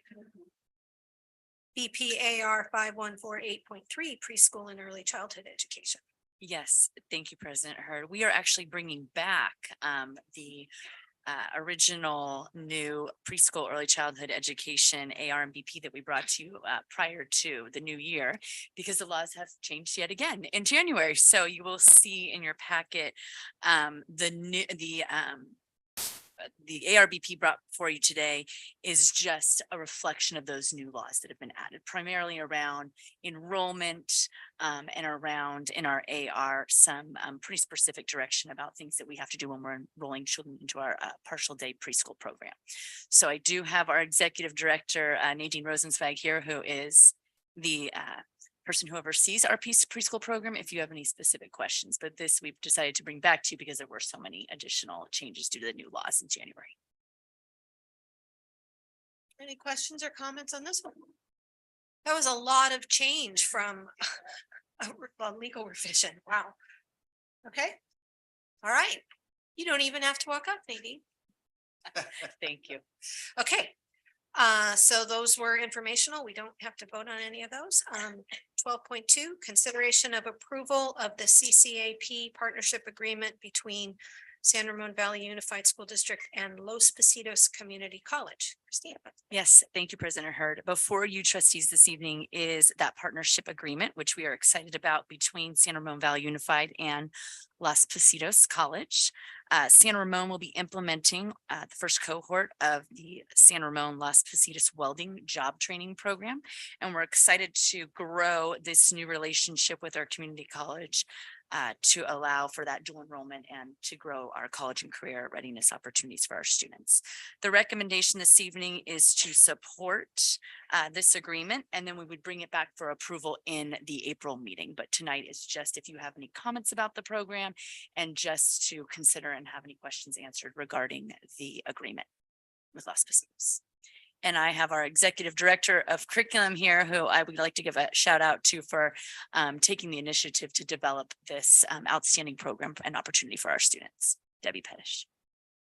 I had kind of a general question because it sounds like there's provisions about Los Positos instructors teaching some of the courses on our campuses and then definitely, on their campuses, but then also parts where our teachers might be teaching part of it. So I was just wondering if we could kind of comment on, is that part of the plan or is that just sort of a safeguard of what if, or kind of what's your vision of the whole program? Thanks, Logan. Good evening, trustees. Thank you for asking that, Rachel. That's a great question. These CCAP agreements tend to be kind of boilerplate language. So that is an option, but that is not something we intend on doing. Okay. And so we intend on the students taking all of the welding courses that are listed in the agreement that are part of the program on the Los Positos campus. Now, with that being said, we will, similar to our College Connect program, we will have a once a week support class for these students where they will meet with the other students in the welding program. They will have a SRVUSD certificated teacher there to support them in any way. This is obviously going to be something new for SRVUSD, but also something kind of different for those students as well. But we don't intend on kind of mixing those right now. Okay. I just want to add my huge support and thanks for you doing this program. I don't know, all of you know, but my oldest son, Daniel, did a welding certificate up at Sierra College post high school, headed to college with the plan to be a firefighter. But when that didn't work out, welding proved to be an excellent stepping stone to a very, productive career, especially for a young man with the learning challenges that he had. So we've heard for years from our community, from our parents, that they want more options for our students, and welding comes up all the time. I know you heard it as a dying trade, right? That you could get a job in a minute on. And I just want to add, you can also make a very reasonable, well, more than reasonable living doing it. And it opens doors to lots of other trades. So thank you for doing this. Thank you, Rachel. Thank you, Trustee Hurd. I have a question, and I think Christine alluded to it, but now that we've established this program with Los Positos, are we looking to expand this relationship with them and offer other pathways? Are we looking at other things that they might offer that might work for our students? Thank you, trustee Clark. Yes, in a nutshell, yes. We've had a very fruitful relationship with DVC. And now we're looking to expand that with other community colleges. And so we want to see how the next 6 months to a year goes in terms of the implementation of the program. But so far, our relationship with them, our experience with them has been wonderful. And we would like to expand those opportunities as appropriate. Can I ask, so this students in all 4 comprehensive high schools can have the ability to do this program, is that correct? It's not specific to, and then the welding classes are at the Las Positas campus. Do they align with the school day? Are they in the same cohort as high school students? Or are they also mixed with the community college students in the program? How does that look? So first, let me actually amend. So all students from our 4 comprehensive schools and Venture, I'm sorry. So they're all eligible to apply and potentially enroll in the program. Students essentially get out early. It's very similar to our College Connect program. And so they get out a bit early.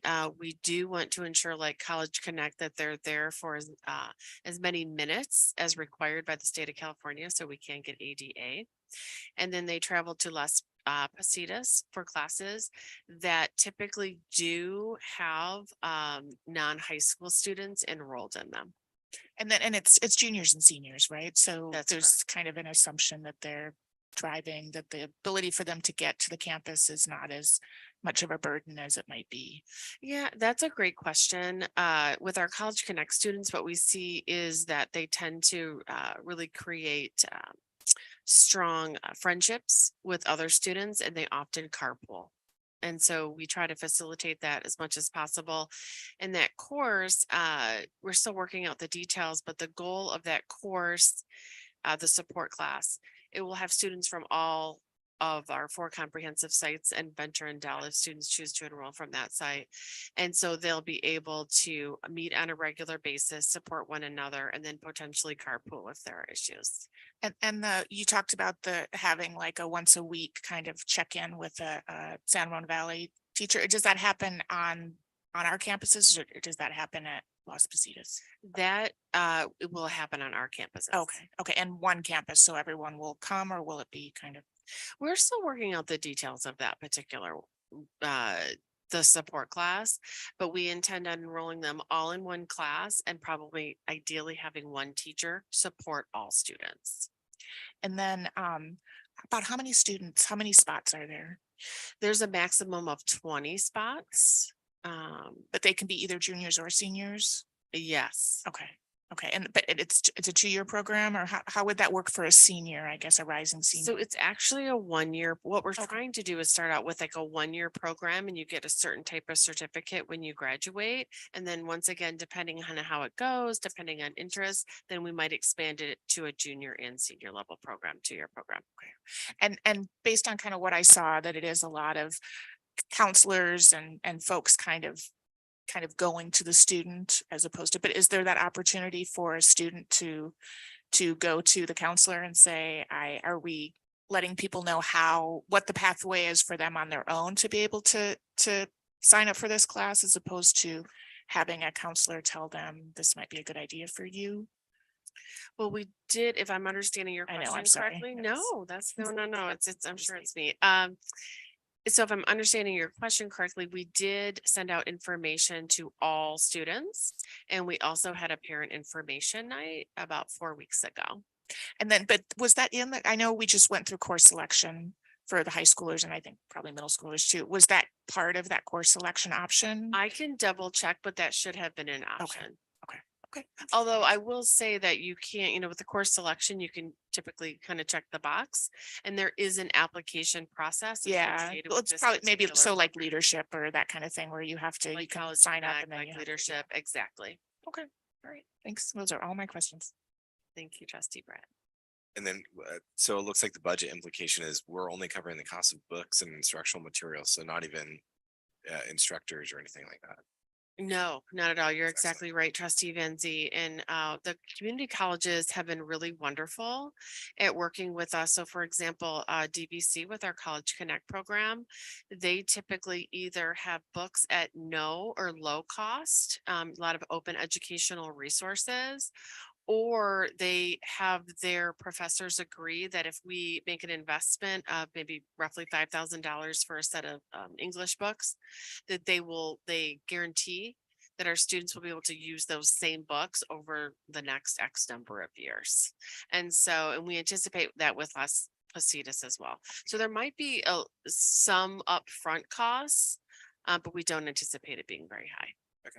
Thank And you. it seemed like some of the boilerplate covered attendance and recouping of money. So it benefits them too, because, you know, they're dual enrolled.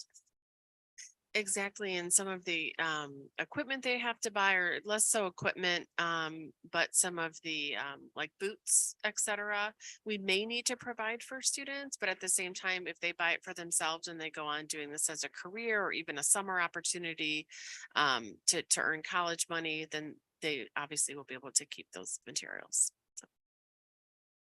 Really cool, thick leather Yeah. jackets, hoods, and all kinds of good stuff. Okay, anything else? All righty, thank you. Okay, our